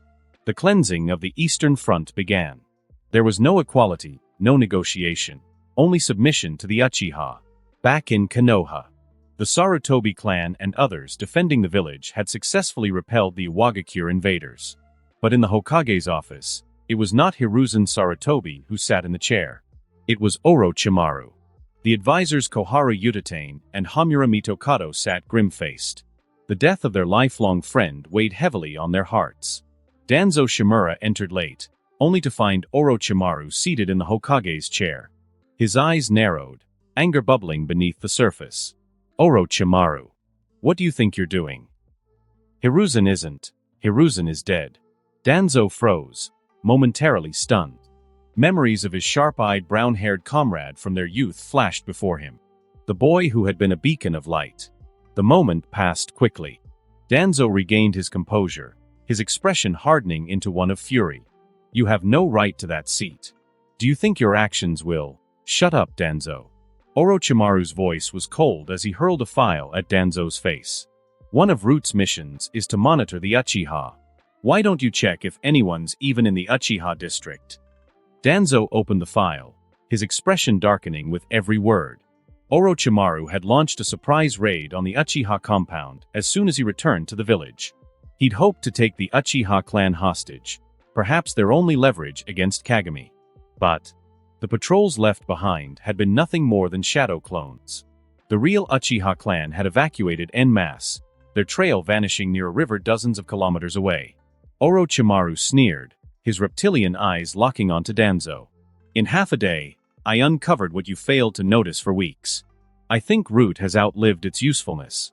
Danzo wanted to argue. His men had been scattered on missions, and the remaining forces had been tied up defending the village from Iwa's assault. Besides, the Uchiha district was home to elders and children, not a high priority. But those thoughts dissolved into a single, searing realization. The Uchiha had rebelled. Hiruzen. Danzo's trembling fists clenched tightly. I told you. You'd regret this. Deep underground from the cold, damp ground, a white figure rose, his fluid-like body gleaming in the dim light. Sitting upon a stone chair, Uchiha Madara slowly opened his eyes. What's happening outside? White Zetsu chuckled sinisterly. Uchiha Kagami has consolidated his clan and merged them with the Eastern Frontline forces. He's now leading a combined force of 700 shinobi toward Konoha. Madara's eyes gleamed faintly in the darkness. A shame. He spoke softly, almost to himself. He has achieved the eternal Mangekyo but remains fixated on the plight of his clan. If only he could recognize the true despair of this world, he would be the perfect candidate for my plans. He turned his gaze back to White Zetsu. Is everything in place with the three tails? White Zetsu grinned mischievously. It's all set. Thanks to Kagami gathering the Konoha forces, things have been much easier to arrange. The Mist Shinobi, carrying the girl implanted with the three tails, are avoiding Kagami's path and heading straight toward Konoha. They'll cross paths with Kakashi soon enough. Madara's lips curled into a faint smile. Good. It's time for Obito to awaken. Go and inform him. White Zetsu gave an exaggerated nod, vanishing into the earth without a sound. In the forest, a group of shinobi marched in formation, their movements disciplined and synchronized. The ranks included not only Uchiha members but also Hyuga, a handful of minor clan representatives, and a significant number of civilian-born shinobi. For many of the clan shinobi, death had seemed a better option than submission to the Uchiha. For the civilian shinobi, however, allegiance to the Uchiha was simply a matter of practicality. To them, power dictated loyalty. Among these ranks, Uchiha Kagami strolled with an air of indifference, perched atop a large ninja cat.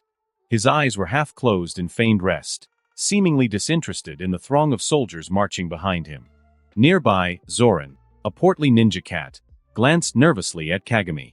Kagami-sama, may I ask what we're about to do?" Kagami's voice was calm, almost dismissive. "Stupid cat, can't you tell? We're going to war." Zoran's tail twitched uneasily. "But isn't this the direction to Konoha?"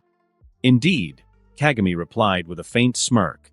"We're heading to Konoha. To attack it. Is there a problem with that?" Zoran quickly straightened up. "Finally. It's about time. Kagami-sama, should I call reinforcements from the cat sanctuary?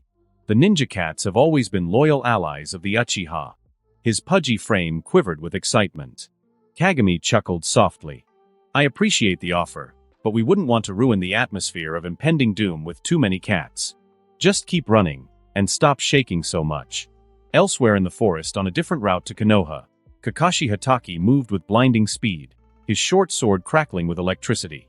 He struck like a thunderbolt, taking down 2 mist shinobi in one fluid motion. Over time, Kakashi had developed a unique combat style, an integration of Hatake swordsmanship, teachings from Jiraiya, and techniques observed from Minato and Kagami. The result was a deadly combination of lightning-infused blade work and pinpoint precision. Unlike the Chidori, which required a headlong charge and the user's ocular skills, this lightning sword technique focused on controlled bursts of speed and power. It resembled the lightning release chakra mode of the Reikage, but was more refined for single strikes. Still, it was far from perfected. Even with his newfound strength, Kakashi's face was pale, his breaths labored. Bloodshot eyes scanned the battlefield with desperation. "I've already lost Obito. I won't lose anyone else." Ahead, he caught sight of his target, Rin Noera, held captive by 2 mist shinobi. Rin appeared unconscious, her body draped between her captors. In truth, Rin was wide awake, though she feigned otherwise. "Stay calm. Kakashi will save me. I just need to wait for the right moment to act." The mist shinobi carrying her were too focused on their mission to notice her subtle breaths. One of them broke the silence. "Ha! Lord Mizuki's plan is genius. Sealing the 3 tails inside this girl and sending her straight into Konoha? Brilliant! When the beast is unleashed, the damage will cripple Konoha's defenses.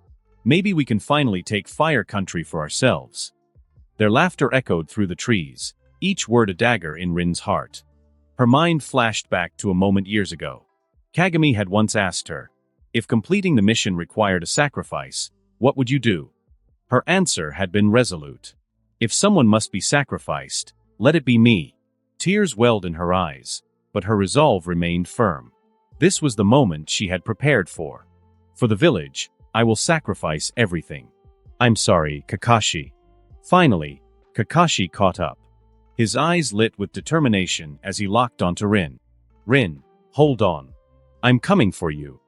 Channeling every last ounce of his chakra, Kakashi surged forward, a lightning-covered blur racing toward the mist shinobi. Blood splattered across the ground. Kakashi stood frozen, his hands trembling violently. Warm blood trickled down his short sword, pooling in his palm. He had killed countless enemies before, but this was different. For the first time, his blade had taken the life of a comrade. Kakashi. Rin's voice was weak, her hand reaching out to touch his face one last time before falling limp. His sword had pierced straight through her chest, the lightning tearing her heart apart. Kakashi's mind shattered. His vision blurred, and his knees buckled under the weight of his guilt. No, no, no, no. From a distance, a young boy watched, his face pale with shock. The sight of Rin's lifeless body struck something deep within him, a pain too profound to bear. The Sharingan in his eyes spun wildly, the Tomo merging into a new shape. The world seemed to twist and distort. The boy's vision burned with crimson, and his mind spiraled into madness. Somewhere far away, in the cold silence of the underground, Madara's lips curled into a knowing smile. The pieces were falling into place. Blood fell like rain. Lifeless bodies of mist shinobi were pierced by twisted wooden spikes, forming a gruesome field of thorns. Standing amidst the carnage was a figure shrouded in white Zetsu's living armor. Only a pair of crimson Mangekyo Sharingan eyes gleamed from the mask-like covering.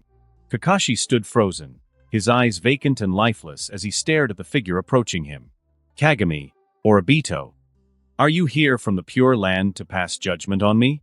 Kakashi barely reacted. There was no fight left in his soul. The man standing there was nothing more than an empty husk, a scarecrow in name and form. Kakashi. A hoarse voice came from behind the white mask. People who wish to live are killed. People who wish to save are the ones forced to kill. What a twisted world. There is no hope. No light. Only despair repeating itself, again and again. Such a world does not deserve to exist.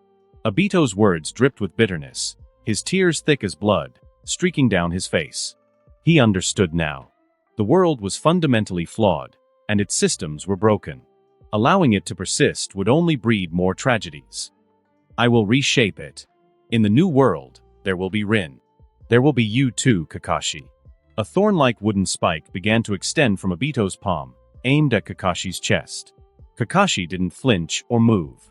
His head hung low as he stared at his blood-stained hands. Perhaps there are things so unbearable that only death can escape them. Father. I'm sorry. Obito took shaky steps forward. At first hesitant, his stride grew stronger as he closed the distance. Kakashi. I will release you. As the wooden spike neared Kakashi's heart, clang. A blinding white flash tore through the battlefield. The wooden spike shattered mid-strike, half of it flung far into the distance. A tall figure appeared, his back shielding Kakashi. Silver hair flowed gently in the wind. I'm sorry, Kakashi. I was late. Kakashi's body finally collapsed forward, unconscious. Father. The man who stood between Kakashi and Obito was none other than Tsukumo Hatake, Konoha's famed White Fang. He stood tall, gripping his short blade, his gaze sharp as he examined the situation. That technique would release? And the Sharingan? Who are you? Tsukumo's instinct screamed danger as he watched the masked figure's unnatural abilities. Years spent on the run and in constant battles had honed his perception. He knew of Danzo's experiments, unspeakable horrors using the Uchiha as test subjects for wood release. But this was beyond what he had imagined. White Zetsu's voice sounded in Obito's ears, sharp and cautious. Tsukumo Hatake. This is trouble. Obito ignored the warning, his palm bursting forth with another volley of wooden spikes. I will save Kakashi. I will save everyone. In my world. Tsukumo met him head-on, his white fang blade gleaming as it sliced through the air. Slash. The blade passed clean through Obito's body, phasing through him harmlessly. Tsukumo's eyes narrowed. Intangibility. But only when you're not attacking.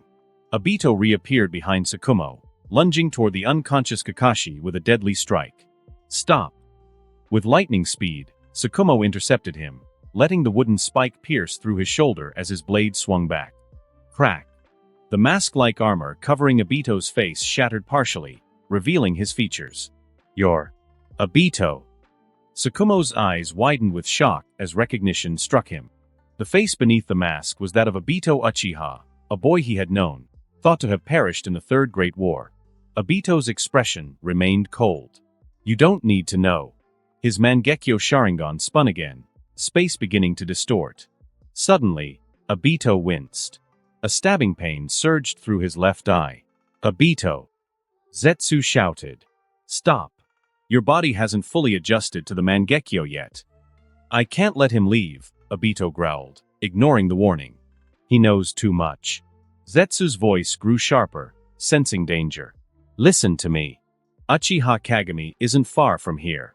If you waste time and draw him here, you're finished. At the mention of Kagami, Obito hesitated. Zetsu knew exactly what to say to stop him. Facing Kagami now would be suicide. Even you need time, Obito, Zetsu pressed. When the time is right, we'll strike. Obito's fists clenched, his gaze lingering on Tsukumo. Slowly, he walked toward Rin's lifeless body, lifting her gently into his arms. As the space around him distorted, Obito turned to look at Kakashi one final time. Live Kakashi. And carry the weight of your sins. And with that he disappeared, leaving only silence and the lingering scent of blood. Sukumo sighed deeply, pressing his hand against his bleeding shoulder. He glanced back at the unconscious Kakashi and the bodies strewn around them. Danzo, this madness ends now. Hoisting Kakashi onto his back, Sukumo leaped into the forest, his direction clear. He would go to Kagami. In his mind, only one thought resounded: Danzo must not live. Konoha.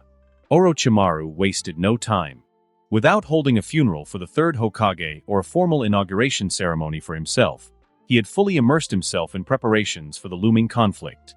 Civilians were relocated to the shelters, while the ninja forces patrolled day and night. The barrier that once encompassed the entire village was modified and reduced in size, enhancing its defensive capabilities and sensory reach. Orders were issued to recall all ninja from the borders, leaving Konoha's perimeter unguarded. Orochimaru. Mitokado Homura frowned. Is this level of preparation really necessary? I understand the severity of the Uchiha rebellion, but leaving the borders undefended, what if other villages take advantage and invade?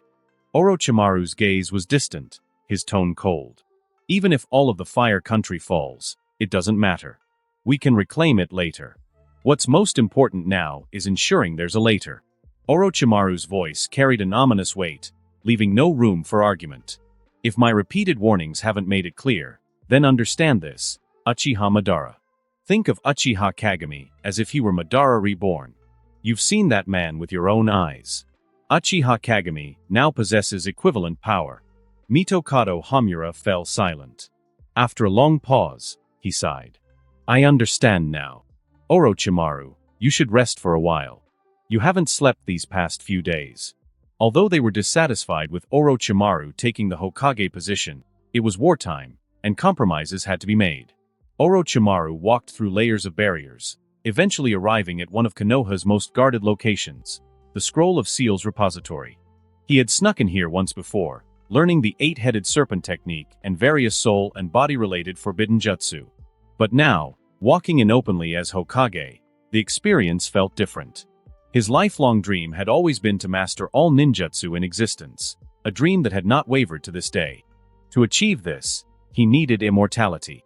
And among the many techniques stored here, one in particular piqued his interest: the Impure World Reincarnation, developed by the second Hokage, Tobirama Senju. A forbidden jutsu that could summon the souls of the dead from the afterlife, binding them to living sacrifices. Orochimaru had studied this technique briefly in the past, but dismissed it as impractical. The reanimated individuals were usually only as strong as the sacrifices used, making the jutsu inefficient in his eyes. Now, however, he reconsidered. This could be his ace in the hole for the future, a trump card for reclaiming Konoha if all else failed. A white snake slithered out of his sleeve, swallowing the entire scroll of seals before vanishing in a puff of smoke. Orochimaru chuckled softly to himself. Sensei, I'm not like you, willing to die for this village. To live is paramount. There are still too many fascinating things waiting for me. He paused, his golden snake-like eyes narrowing. However, I will leave my life here if necessary. After all, I am Hokage now. As Orochimaru exited the repository, he encountered Danzo waiting for him in the dimly lit corridor. Danzo leaned on his cane, his expression unreadable. Orochimaru, Danzo began. Is it wise to face Kagami head-on? If his power truly mirrors that of Madara, we should bide our time. Wood release is the only counter to the Sharingan. We can retreat and continue our experiments. Given time, we can create a shinobi as powerful as Hashirama himself. Orochimaru stopped in his tracks, his gaze icy. Retreat again? Like you did in the past. Humph, Danzo, you are unworthy of collaboration. Nor do you deserve to survive this. His tone grew sharper. If we win, your best outcome is imprisonment. If Kagami wins, I'll hand over all your secrets to him. Do you think the Uchiha will spare you then? You can't hide, Danzo. Without the village's protection, you wouldn't even survive Hatake Tsukumo. Danzo trembled with rage, his face contorting. Do you think I'm afraid of death? Orochimaru sneered as he walked away. Think whatever you like. It doesn't matter. In the end, Sensei needed you as his shadow. I do not. His voice echoed ominously down the corridor. A Hokage. must bear both the light and the darkness of the village. 30 kilometers from Konoha, a formidable army of shinobi marched through the dense forest, their presence suffocating. At the front of the formation was Uchiha Kagami, dressed in navy blue, the Uchiha crest emblazoned on his back. At his waist hung Shirayuki and Meiryu, his twin blades. Among the following Uchiha clansmen was Shinka, his aged eyes misty. Years ago, as a child, he had asked his mother about the man walking into the sunset. "Mother, who is that?" "That is our clan leader, Uchiha Madara," she had replied, her voice filled with reverence. "A hero who led us from the Warring States era into peace." "Where is he going?" His mother's arms tightened around him, her tears dampening his face. "I don't know, my child. But I cannot follow him." Now, as Shinka wiped his tears, he thought to himself, "Mother, are you watching? This boy has given me the answer. The Uchiha need not go anywhere else. Konoha is our home. Our rightful home." As the silhouette of Konoha came into view, Kagami's lips curled into a smile. He brought his hands together, his chakra surging like a tangible force, whipping the air into a storm. A bluish-purple aura enveloped him, ethereal yet overwhelming. The earth beneath their feet trembled violently, fissures tearing through the ground. Fire and molten rock erupted from the cracks, transforming the land into a fiery abyss. Kagami raised his hands skyward, his voice ringing clear. "Behold the power of the Uchiha. Today we claim what is ours." With a final surge of chakra, the ground beneath Konoha shifted violently. Countless massive rock formations, shaped like blades, erupted from the earth, glowing with molten fury. The peaceful village now stood on the brink of a volcanic hellscape. Dragon Vein Earthquake Core, sword of the abyssal cliff. The perimeter of Konoha was under constant surveillance by sensory ninjas, and the village had gone into its highest state of alert. However, all their efforts proved futile. The fiery sword rising from the earth shattered their last remaining hope. The situation had come to this. Konoha had not wanted an unstable Uchiha in their high ranks, and the Uchiha had sought equal and just treatment. The Uchiha had never asked for special status. They were confident in their abilities to earn the place they deserved. Uchiha Madara had long foreseen that this day would come. Uchiha Kagami did not try to negotiate or issue any formal declaration of war to Konoha. There was no need. As long as he gathered enough power, he would inevitably take this step. From a young age, he had purposefully distanced himself from those outside his clan. He didn't want to hesitate at this critical moment. He understood Nagato's choices. If, at the time, Nagato had asked Jiraiya, and Jiraiya's answer had been to stop him, Kagami was ready to kill him. He never considered himself a good guy, nor did he uphold the ideals of peace in the ninja world. What he wanted was for the people he cared about to no longer be mired in the painful quagmire of this world. Just like he had said in the beginning, "Uchiha Itachi. You and I are the true Uchiha. We are just different in the things we care about." There was no panic on the battlefield. Despite the enormous crisis, the power of Konoha had already gathered into one force. The East Line had been out of contact for several days. With Nara Shikaku now seeing Kagami in person, they had received information. Orochimaru, Mito Kado, and the others stood atop the broken walls. Before them stood thousands of Konoha ninja, elite members from all the ninja clans and civilian ninjas. Only the most capable could be on the front lines. Ordinary genin had no place here. Kagami lifted his gaze and locked eyes with Orochimaru, slightly surprised, his lips curling into a faint smile. "Not the third Hokage, but you, Orochimaru." Orochimaru wore a cryptic smile. "Disappointed, Kagami?" Kagami shook his head. "No, this is more of a pleasant surprise. Now there's no need for any usual pre-battle speeches. If it were the third Hokage, even now, he would be trying to lecture me on grand principles." Orochimaru's lips curled into a sinister grin. "You're right. The eagle pecks at the snake, or the snake swallows the chick. It's a simple thing." Orochimaru leapt into the air, his body rapidly shifting. He expanded and distorted, as grotesque white serpent heads emerged from his body. A sinister aura began to spread. Between the two armies appeared a massive beast, white as snow, with 8 gigantic white serpents intertwined. A terrifying beauty. The 8-headed serpent, a legendary monster.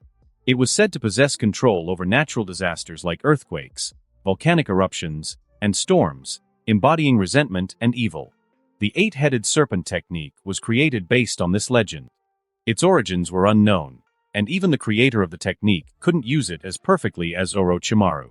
This was his strongest jutsu, without comparison. A massive snakehead opened its maw, and Orochimaru's slippery body appeared, holding the grasscutter sword. The 8 snakeheads lowered to look down at the tiny figure of Kagami. 2 of them opened wide, gathering energy for giant wind and earth projectiles. This chakra fluctuation. It was as terrifying as the power of a tailed beast. Do you see, Kagami? This is my technique. A natural disaster powerful enough to rival the tailed beasts. Kagami looked indifferently at him, his eyes scanning the many onlookers atop the walls. Go. Kagami was willing to protect the old, weak, and women of his clan, but the true Uchiha longed to prove themselves through battle. Only in battle would they have the ability to create and maintain the twisted order of the ninja world. The Uchiha ninjas under Kagami's command surged forward in a flash. Swish. Swish. Mito Kato and Toramai Koshu stood atop one of the snake's heads. Mito Kato removed his glasses and placed them in his pocket. Since you dislike grand speeches, I'll refrain. The survivors will rebuild Konoha. The enormous summoning scroll unfurled. Ninja art, weapon control, universal flow. Toramai Koshu pressed her hands together. 2 streams of emerald chakra flowed, one connecting to the snake's body beneath them, the other to Mito Kato. Before I die, don't hold back. Fight with everything you've got. Boom! The collision of wind and earth created an explosive force. The earth sped up, becoming like meteors crashing down, all while numerous sharp blades flew from the impact. The violent energy tore through the air, causing Kagami's hair to whip wildly, his black hair growing long and tousled. His left eye glowed with crimson light as he activated his Sharingan. The 4th tomo of his Mangekyo Sharingan appeared. Screech. With black-red lightning flashing, Kagami's slash tore through the energy storm. The battlefield fell silent. The powerful combination jutsu was no match for the moonlit crescent slash. One snakehead was cut off, and Mito Kato was decimated. ENN. Toramai Koshu cried out in sorrow. Kagami crossed his arms, looking at her mockingly. Now, he's dead first. How does it feel, Toramai? Kagami. A snake wrapped around Toramai Koshu as Orochimaru's cold voice rang out. Calm down, none of you will survive facing Kagami. Swish. Orochimaru's hands pressed against the sword hilt, and his grasscutter sword began to elongate. Clang. The sound of metal meeting metal echoed. Kagami's hand, enveloped in a faint blue chakra, caught the sword's blade with ease. Nice sword. I too have a fondness for collecting the grasscutter sword. Thank you, I'll gladly accept this gift. Orochimaru gripped the sword, feeling a massive force pushing back. Despite his efforts, the sword slipped from his grasp. Without Orochimaru's control, the sword quickly returned to its normal size and Kagami casually inserted it to the side. Suddenly, a triangle formation emerged beneath Kagami. Black-red blood surged from the earth. Instantly, black sealing markings covered Kagami's body. 3 masked ninjas emerged from the earth, hands forming seals. 4 symbol seal. Pure black blood exploded from the ninjas' bodies, forming a dark ball that seemed to devour everything around it. Kagami remained expressionless as the ball engulfed him, not making a move. It wasn't until the jutsu fully formed that Danzo Shimura appeared, watching with a cold sneer. Arrogant Uchiha, you will never understand the power of the 4 symbol seal. Your death. Crack. Before Danzo could finish his sentence, 2 distinct slashes crossed over the black ball, creating a deep X shattering. The black seal cracked like glass. Kagami's cold Mangekyo Sharingan stared directly at Danzo. What's so funny? Danzo Shimura. The hidden leaf village, which Uchiha Madara failed to destroy even with the 9 tails, had now been reduced to ruins. As the evening sun set, the battlefield was bathed in an eerie light. Blood filled the air, attracting flocks of crows circling above. A pitch-black spear pierced through Danzo Shimura's chest. It was a black rod, a weapon of the Rinnegan's wielder and those capable of using Yin-Yang release. Danzo had revealed himself with the confidence of relying on the Izanagi, the technique to rewrite fate. Yet, when he tried to activate it by drawing on the Sharingan embedded in his body, He realized his chakra was entirely unresponsive. We have misunderstood the true nature of power. Uchiha Kagami walked closer step by step, his presence exuding an oppressive force. The overwhelming aura triggered a memory deep within Danzo's mind, taking him back decades. To the day when he hesitated. To the moment he failed to step forward before Hiruzen. The shadow of that fear of death had loomed over him ever since, a nightmare he could never escape. Even after years of self-destructive missions and hardships, all in an attempt to overcome that fear, it had never truly left him. Uchiha Kagami. You people are a curse on the leaf. If only Hiruzen had acted sooner. Swoosh, a black rod pierced through Danzo's mouth, pinning him to the ground in a grotesque position. Swoosh, swoosh, swoosh. More rods nailed his abdomen and legs, forcing him into a twisted kneeling posture. Finally, I get to do this. You know, Danzo, I've never had any real grudge against Tobirama Senju. The hatred between the Uchiha and the Senju isn't something easily erased. But my grandfather helped you many times, didn't he? What have the Uchiha ever done to deserve your hatred? Danzo could only glare in defiance, his body trembling violently but utterly powerless to move or speak. I'll tell you why. Kagami's voice carried a note of mockery, his gaze piercing through Danzo like he was staring at filth. You're a weak, envious man. Jealous of the Uchiha. You demean us endlessly, all while coveting the power of our Sharingan. Kagami tore off the bandages covering Danzo's right eye, ripping away the unwillingly closed eyelids to reveal a 3-tomo Sharingan. Danzo, weren't you always preaching about how evil the Uchiha are? Kagami then ripped open Danzo's sleeve, exposing his grotesque arm. With a swift kick, the sealing mechanism shattered, revealing the transplanted Sharingan embedded across it. 3 of them opened, staring lifelessly into the air. The truth lay bare for all to see. Danzo's body quivered, unable to hide the evidence of his sins. Neither the ninja of the leaf nor the Uchiha warriors watching from behind Kagami could believe their eyes. Kaboom! A water dragon jutsu roared toward Kagami, not aimed at him but at Danzo's restrained body. Kohara Utatane had seen enough and decided to spare her old comrade the humiliation. But without even turning his head, Kagami unleashed an invisible slash, shredding the water dragon into harmless mist. Koharu was frozen in place, her hands still forming the seal for the jutsu. Her arms fell, followed by her chest and abdomen. In an instant, her body crumbled into pieces, like a fragile pot smashed to the ground. Orochimaru's eyes narrowed. Even the immortal 8-headed serpent technique offered no sense of security in the face of such power. He had anticipated a massive gap in strength. He hadn't even dared to hope for victory. But witnessing it firsthand, he realized how far apart they truly were. Kagami, you wield the power to crush the leaf single-handedly. A being like you should transcend all, untethered by any bonds or attachments. If Kagami could hear Orochimaru's thoughts, he wouldn't have bothered to explain himself. For Kagami, there were priorities greater than the leaf, greater even than the Uchiha. Kagami's crimson gaze burned into Danzo, whose trembling body could not even manage to close his eyes. The Sharingan's unparalleled clarity became his curse. The lives of ninja are far more resilient than ordinary people, Kagami remarked coldly. So let's run a little experiment, Danzo. I hope you live long enough to see the new leaf rebuilt. The leaf that belongs to the Uchiha. Kagami casually stopped Danzo's bleeding with a flick of his fingers, ensuring he would not die. 4 more black rods embedded themselves in the ground, forming a cage around him. The bars of the cage shimmered with specks of crimson flame. It was a prison from which there was no escape, a mockery of all Danzo stood for. Kagami smirked. Danzo, do you know what you look like right now? You look like a filthy old dog. I thought about crushing you like an insect, but just like you loathed us, I despise you. You don't deserve a quick death. Your corpse won't be buried, and I'll ensure your soul remains trapped within this wretched body. Don't think for a moment you'll escape to the afterlife. My curse will follow you beyond death. With that, Kagami turned away indifferently. Standing amidst the chaos was a young man with golden hair, Minato Namikaze, the Yellow Flash. Minato's breathing was labored, having pushed himself to his limits with the Flying Thunder God technique to reach this place. Fear and desperation filled his eyes.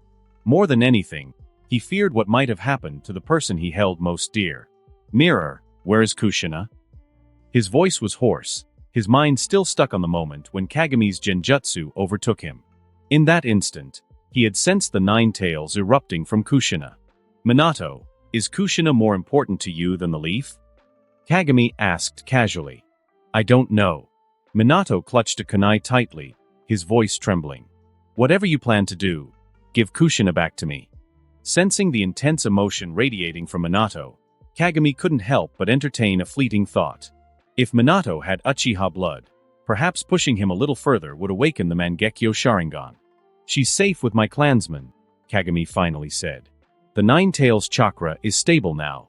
How could it not be stable, sealed by the Uzumaki clan's techniques and Kagami's eternal Mangekyo? Minato let out a long shaky breath of relief before his gaze fell on Danzo's restrained form, and the Sharingan embedded in his arm. Minato made his decision. His blue eyes burned with determination. "Kagami, do you want to be Hokage?" Kagami shook his head. "I'm not interested." "Then let me be Hokage," Minato declared firmly. "I'll recognize the Uchiha's rightful place of power, and I'll help you eliminate those who resist. In exchange, promise me you'll spare the children and those who surrender. Please." Kagami had long shared his ideals with Minato. Minato understood that Kagami's path would inevitably be paved with blood. But for the chance to create a better world, this sacrifice was necessary.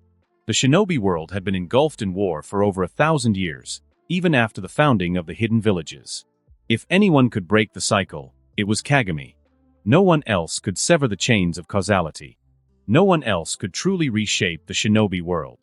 "Minato-senpai," Kagami said, his lips curling into a smile. "Let's fight side by side." Yellow flash and crimson eye. Orochimaru chuckled darkly, his mouth stretching unnaturally wide. "My rise to fame and my final curtain call, both are magnificent. Come then." The enormous eight-headed serpent loomed over the battlefield, its sheer size an overwhelming advantage. But everyone present could feel it. Orochimaru wasn't here to win. He was here to die. The eight-headed serpent charged again and again, relentlessly throwing itself at endless invisible slashes, showing no signs of retreat.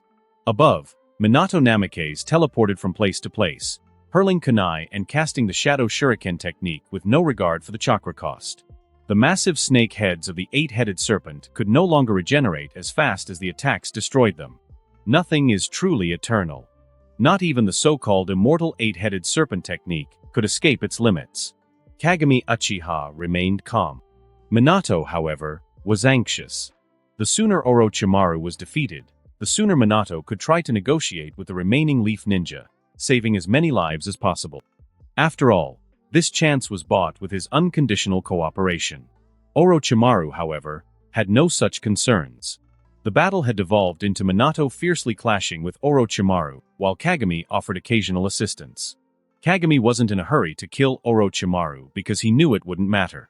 Orochimaru would undoubtedly have a backup plan to ensure his revival. Defeating Orochimaru wasn't the challenge. Eliminating him permanently was the real difficulty. Orochimaru was like an unshakable plague on the ninja world, a persistent nuisance Kagami had no interest in permanently eradicating. If he appeared again, Kagami could just kill him again. At that moment, a figure approached Kagami. It was Tsukumo Hatake, carrying an unconscious Kakashi on his back. Tsukumo was momentarily stunned by the bloody battlefield and the overwhelming carnage before him. Once he calmed himself, his gaze fell upon the grotesque sight of Danzo imprisoned within a flaming cage. Then he saw it, the Sharingan embedded in Danzo's arm. As understanding dawned, fury welled within him. So it was Danzo. "Kagami, I have urgent news for you," Tsukumo called out. Glancing briefly at Kakashi, Kagami replied in a calm tone. "It's about Obito, isn't it?" "You already know?" "Kagami, Danzo brainwashed Obito through his experiments, and he's awakened a terrifying Sharingan. Did you get Obito's location out of him? We need to save him quickly." "But I see you're tied up here." Kagami was momentarily speechless. Where did you even get that kind of information? Not everything can be blamed on Danzo. Raising a hand, Kagami sighed. "I know about Obito. Don't worry, I have plans for him." Tsukumo hesitated, then turned his gaze to Minato, who was still fighting Orochimaru. For a moment, he was unsure who was the enemy. Logically, They should be on the same side. After all, I'm the one aligned with Kagami, aren't I? Who am I supposed to kill? Tsukumo finally asked, just as he had years ago when they first fought together. He was still not used to making major decisions and trusted Kagami's judgment implicitly. You should assist Minato in killing Orochimaru, Kagami replied. I see. Understood. With his short blade drawn, Tsukumo charged into the fray. Tsukumo couldn't discern right from wrong anymore, but he trusted Kagami to lead him to the right answer. Orochimaru noticed the flash of white light and grimaced. I'm just one of the 3 legendary Sannin. Why is it that I'm facing not just the Crimson Eye and the Yellow Flash, but now the White Fang as well? Have you mistaken me for Hashirama or Madara? Against Tsukumo and Minato, who fought at full strength, with Kagami providing support, Orochimaru didn't last long. The colossal serpentine body was gradually reduced to shreds, rivers of blood flowing freely. The once massive serpent shrank smaller and smaller, finally revealing Orochimaru's true form amidst the devastation. Summoning the last remnants of the 8-headed serpent technique, Orochimaru unleashed a desperate surge of power, forcing Minato and Tsukumo to retreat momentarily. Kagami Uchiha. Orochimaru's hoarse voice echoed as the remaining snake heads hissed furiously, lunging forward. The massive serpent body reached out like a desperate hand, trying to grab hold of something. But layer by layer, the serpent was stripped away by the relentless, invisible slashes. The ground was gouged out, creating a massive crater. No matter how hard Orochimaru tried, he couldn't close the distance to Kagami. For the first time since the battle began, Orochimaru's golden snake-like eyes locked onto Kagami's crimson gaze. Such beautiful Sharingan. So beautiful. Absolutely mesmerizing. Kagami, you might just be the perfect being. Such a powerful body. Such divine eyes. One day, I will possess you. Reaching further, Orochimaru's skeletal arm extended, stripped of flesh yet still grasping. There was no fear, no despair. In his eyes, there was only admiration for beauty. Kagami's lips curled into a faint smile. I acknowledge your persistence, Orochimaru. Although I know this isn't the end for you, I'll ensure your departure is memorable. In the legends, it was Susanoo who slew the 8-headed serpent. A black and red chakra skeleton formed around Kagami, solid and imposing. In its hand, the blade Mingzuan was encased in a layer of chakra, growing to a length of tens of meters. A wave of pressure rippled out, a suffocating aura of power that felt divine and otherworldly. Every cell seemed to scream in response, flooding the body with adrenaline. Hearts raced, pupils dilated, and blood coursed through veins like molten fire. This is Susanoo, the power that resides in the Mangekyo Sharingan. Its destructive force rivals the 9 tails. Remember this, Orochimaru. Even in your next life, don't forget. Shinra myriad forms, all cleaved to silence. The world fell silent. A black and red slash severed Orochimaru's form and extended far into the distance. Mountains on the horizon shattered, their peaks crumbling into nothingness. Orochimaru's satisfied smile vanished into the dark red light. The 4th Hokage of the Hidden Leaf, Orochimaru, was dead. The battlefield grew still.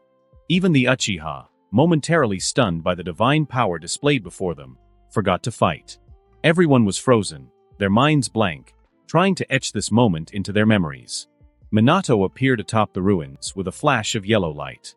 The battle is over, he declared. Lay down your weapons. He gripped his special kunai tightly, his voice firm and commanding. For those unwilling to surrender, I will personally be your opponent. Clang. Clang. The sound of weapons dropping to the ground echoed. One by one, more and more ninja surrendered, some collapsing to the ground in tears. Even among the victorious Uchiha, there was no joy. Defeating their fellow villagers brought no satisfaction. War was never something to celebrate. As if on cue, the summer sky opened up, pouring rain over the battlefield. Bloodstains were washed away as torrential rain soaked the earth. Half a day had passed since the battle began. Kagami waded through the blood-soaked ruins, stepping over broken walls and lifeless bodies. His face was expressionless as he walked toward the village, toward the new hidden leaf. The leaf that belonged to the Uchiha. Over the vast ocean, 3 figures soared through the skies. Inoki, now missing his legs, held onto the fourth raikage with one hand and the fourth Kazekage Raza with the other. Raza's face was swollen with bruises, a pitiful sight. Just days ago, Inoki, along with A and Killer B, stormed into the sand village. Without a word, they had beaten Raza to a pulp before explaining their intentions. Inoki clearly understood how to win people over with virtue, though his methods might differ slightly from the norm. Lord Tsuchikage. Lord Raikage. Is this Uchiha Kagami truly so powerful? Despite hearing the stories many times, Raza still found it hard to believe. Could a single shinobi really rival entire great nations? Inoki shot him a cold glance and retorted, "Do you think defeating you is hard for us?" Raza's face flushed red. After a long moment of embarrassment, he muttered, I was caught off guard. Uchiha Kagami crushed me and the Raikage, along with his own father and four-tailed beasts, forcing us to flee like beaten dogs. And even then, we lost the fifth tail's Jinchuriki and the third Raikage in the process, just to escape. Inoki's words, though factual, were no less humiliating. Reliving his wounds didn't make the telling easier. His face darkened with each word. You haven't experienced that kind of power, so don't think it doesn't exist. I'm certain Uchiha Kagami has reached the level of the legendary Uchiha Madara. I don't know if he is Madara Reborn, but that hardly matters anymore. Right now in this world, there's no Hashirama Senju. No one can stop Uchiha Kagami from doing whatever he pleases. Inoki turned to Raza, his gaze solemn. We've already secured agreements with the daimyo of the Land of Earth and the Land of Lightning. They'll be negotiating with the daimyo of the Land of Wind next. As for the Hidden Mist, I've known their elder strategist for years. If we explain the stakes clearly, I've even put aside my grievances for my master's death. What are you still hesitating about? As the silhouette of a large island in the Land of Water emerged on the horizon, Inoki's tone grew graver. Before we can hope to kill Uchiha Kagami, we must unite. We can't afford to let him pick us off one by one. The Four Nations Alliance must be formed. What about the Hokage? Raza asked after some thought. After a pause, Inoki sighed deeply. Sarutobi and I both had chances to stop him. But forget the Hokage. I can almost guarantee, the leaf has already fallen. Knowing that boy's personality, if he hasn't come to hunt us down yet, it's because he's already gone back to destroy the leaf. A, who had been silent until now, spoke up. Once the alliance is formed, bring your Jinchuriki to the Land of Lightning. We have methods to help Jinchuriki and their tailed beasts reconcile. Of course, it's not a guarantee. But without perfect Jinchuriki, we won't stand a chance against him. Raza nodded solemnly. Understood. Deep underground Obito and Madara listened in silence as White Zetsu recounted the events. I thought, a one-eyed Uchiha wouldn't be able to use Susanoo. A faint smile appeared on Madara's aged face. That Kagami kid has truly grown to the level I once reached in my youth. The smile quickly faded, replaced by a more serious expression. Obito, you're still not his match, and he won't accept the Eye of the Moon plan. Obito's head hung low, his eyes filled with indifference. That guy, he's always one step ahead of me. But if I want to leave, he won't be able to stop me. Madara didn't argue. Even with his vast experience, he couldn't think of a Mangekyo technique more dangerous than Obito's dual Kamui. Without prior knowledge, even the younger Madara would have struggled against it. Choosing Obito had indeed been the right decision. Madara led Obito to a hidden chamber, where rows of Sharingan lined the walls. These are the eyes I brought with me when I left the village, remnants of our ancestors. About 30 are still usable. I'll teach you how to use a technique to counter Uchiha Kagami, Izanagi, the ability to alter fate itself. Remember, don't let Kagami's black rods infused with yin-yang release pierce you. Activate Izanagi before encountering him. Do you have a way to defeat him? Obito asked, his voice tinged with determination. Defeating Kagami was one of his obsessions. Madara shook his head slightly. At that level, simply knowing his techniques won't be enough. Uchiha Kagami is an all-around powerhouse. The only way to defeat him is through overwhelming power. What about the Rinnegan? Could it beat him? Obito pressed. Madara turned, his gaze calm but firm. Perhaps one day. Kagami's eyes haven't reached the Rinnegan's level yet. Don't be hasty, Obito. You have potential equal to Kagami's. With Nagato by your side, the two of you together might be able to rival him. For now, focus on recovery. Watching Madara's retreating figure, Obito felt a sudden emptiness. Where are you going? Relocating. I don't trust that boy to play by the rules. Madara returned to his chamber and sat down. A thought surfaced in his mind as he raised a hand. A pitch-black substance began to flow, forming a half-bodied figure. What is this? White Zetsu asked nervously as the dark figure approached. This is my manifested will, Madara said calmly. Call him Black Zetsu. Together, you'll be known as Zetsu. The black and white have fused into a single entity. He. Nice to meet you. White Zetsu forced a nervous laugh. We must act quickly, Madara continued. Uchiha Kageme's existence is the greatest threat to the Eye of the Moon plan. Accelerate Nagato's growth. Arrange an event for him to master the Rinne rebirth technique. Madara-sama, you knew Kagami would become a threat to your plans.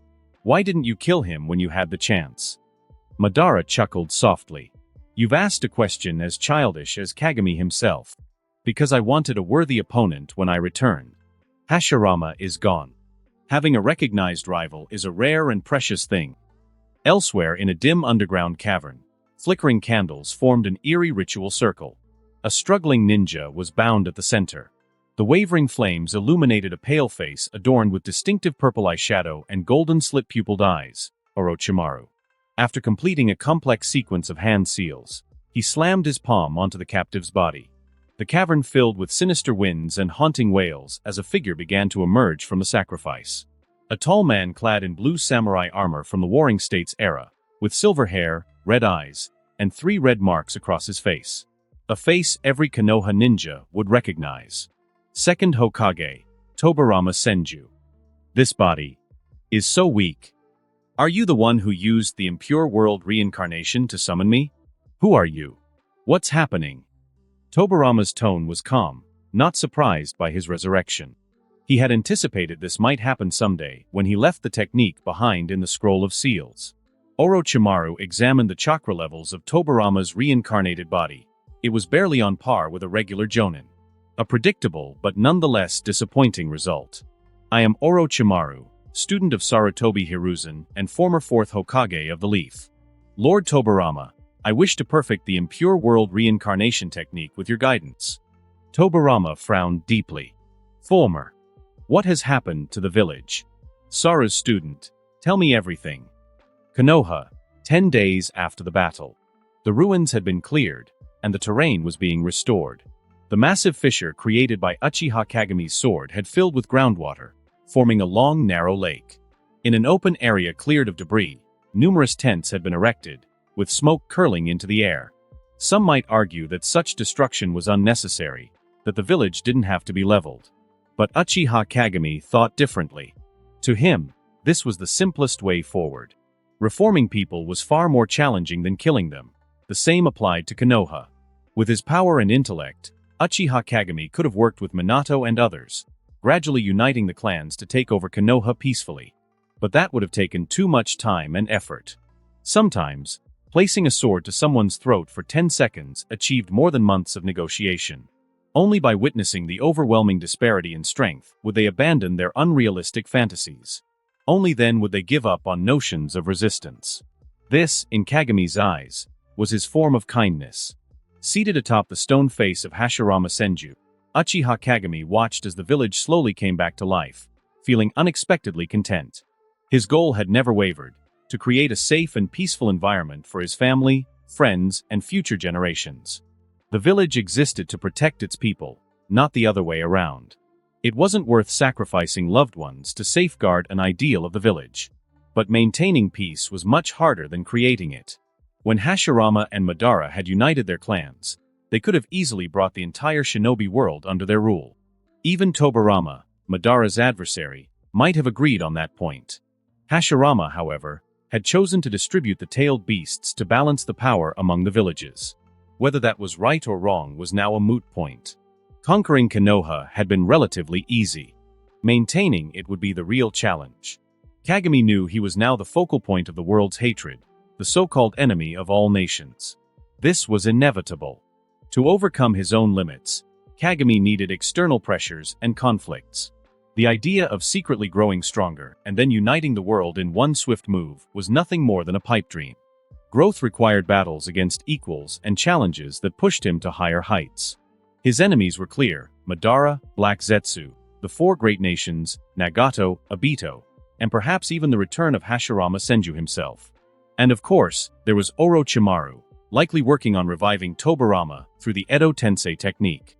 For now, Kagami was confident he was the strongest shinobi on this land. But there were threats beyond the mortal plane, beyond even the moon. He glanced toward the faintly visible daytime moon, its pale white surface shimmering faintly in the sky. Too bad he couldn't cut the moon in half just yet. As for the Otsutsuki, Kagaya was sealed away, but Tonari was likely just a child at this time, and his father was still alive. Kagami recalled that Tonari's father had even visited the Earth with him once, proposing an arranged marriage for Hinata. Trouble loomed on every side. But for now, Kagami decided to let it go, taking the day to rest. He leaned back on the stone face, hands clasped behind his head, listening to the faint sounds of construction as the wind brushed through his hair. Nearby, workers were chipping away at the stone. The faces of Tobirama and Hiruzen had already been carved off the monument. Farther away, a new face with spiky long hair was beginning to take shape. This was the price of a regime change. The Uchiha did not acknowledge Tobirama or Hiruzen's legacy. As for Hashirama, he remained untouched out of respect. After all, he had defeated the Uchiha fairly. Adding Madara's face to the monument seemed only fair. It marked the Uchiha's return to power and balance between the clans. No longer called the Hokage Monument, it was now referred to as the Founder's Monument. Kagami's rest was soon interrupted by the soft sound of paw pads on stone. It was so quiet, it barely overshadowed the faint wobble of fat. "Lord Kagami, are you asleep?" Walking upright like a human, Left Wheel the ninja cat approached, wearing a slightly dirty apron and holding a hammer and axe, with a bundle of tools strapped to his waist. "What now?" Kagami groaned, clearly annoyed. This was the third time Left Wheel had bothered him today.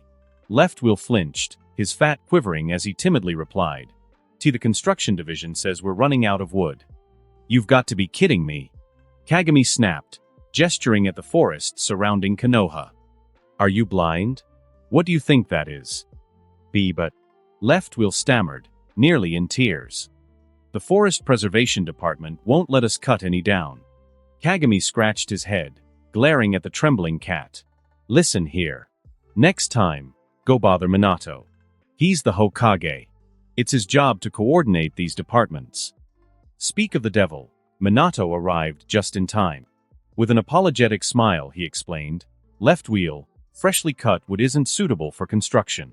It needs months of drying before it can be used."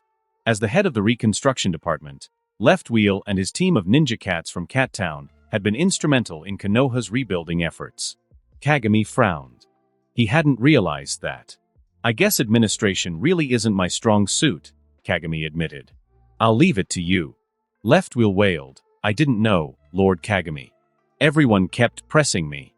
"Mew, all right, get back to work," Kagami sighed, waving him off. As Left Wheel scurried away, Minato turned back, his face serious. "Kagami, there's a major problem with the reconstruction that needs your attention." "Go on," Kagami said, nodding. "Other than the cemetery, most of the village has suffered significant damage. Some areas are completely destroyed." Minato's tone grew slightly accusing as he glanced at Kagami. After all, it was Kagami who had caused most of the destruction. "The hospital is a priority. We need medical equipment and immediate funding. Food supplies won't last long either." Kagami furrowed his brows.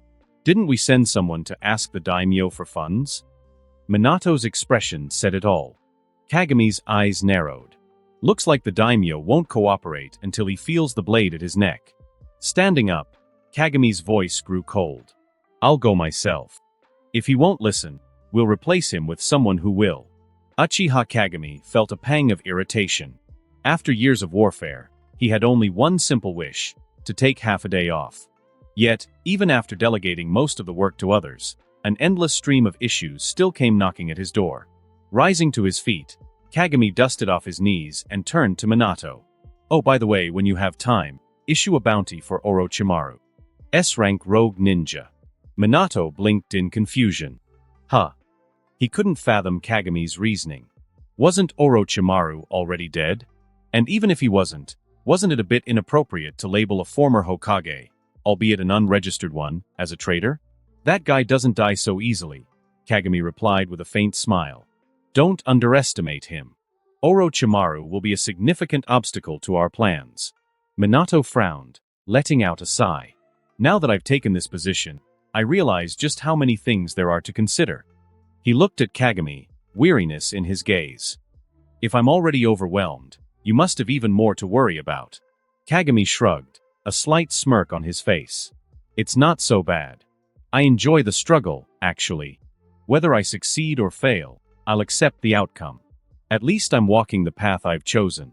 Hearing this, Minato's tense expression softened, a rare moment of ease. You're right. Success or failure doesn't matter as long as we stay true to our original intentions. Brushing the dust from his cloak, Kagami added, All right, I'm heading out. The village is in your hands. Wait. Minato hesitated before speaking again. How should I handle Tsukumo-senpai? The question lingered awkwardly between them. Hatake Tsukumo's self-imposed exile was, at best, a long vacation, and at worst, an escape from past traumas. Now that the third Hokage's faction was no longer in power, he no longer had to see the people who had wronged him. Tsukumo genuinely cared for the village and had returned to help rebuild it. But Minato struggled to find the right role for him. By Konoha's traditional hierarchy, Tsukumo's seniority surpassed Minato's. Even among the Uchiha faction, Tsukumo's credentials were unmatched. In terms of strength, the two were evenly matched. Frankly, if Tsukumo had stepped forward earlier during the recent battles, Minato would have been the one nominating him for Hokage. Kagami began walking away, leaving Minato to his musings. You're the Hokage. That's your problem to solve. Pausing, Kagami's smirk deepened. If you can't figure it out, why not set up a co-leadership system? Descending the monument, Kagami suddenly paused, his senses sharpening. His eyes, marked by Sharingan Tomo, locked onto a distant figure on a mountaintop. Before he could discern more, the figure vanished. His smirk returned, this time tinged with cold amusement. Tobirama Senju. How pathetic, peeking from a distance only to flee. He laughed under his breath. Senju, our war continues. The cycle of destiny ends with me. Unknown underground cavern Orochimaru leaned casually against the wall, watching Tobirama return via teleportation. Well, Lord Tobirama, have you confirmed it?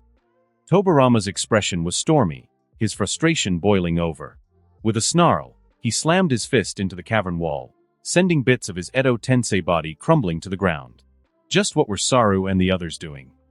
They should have either fully integrated the Uchiha into the village or eradicated them entirely, regardless of the cost.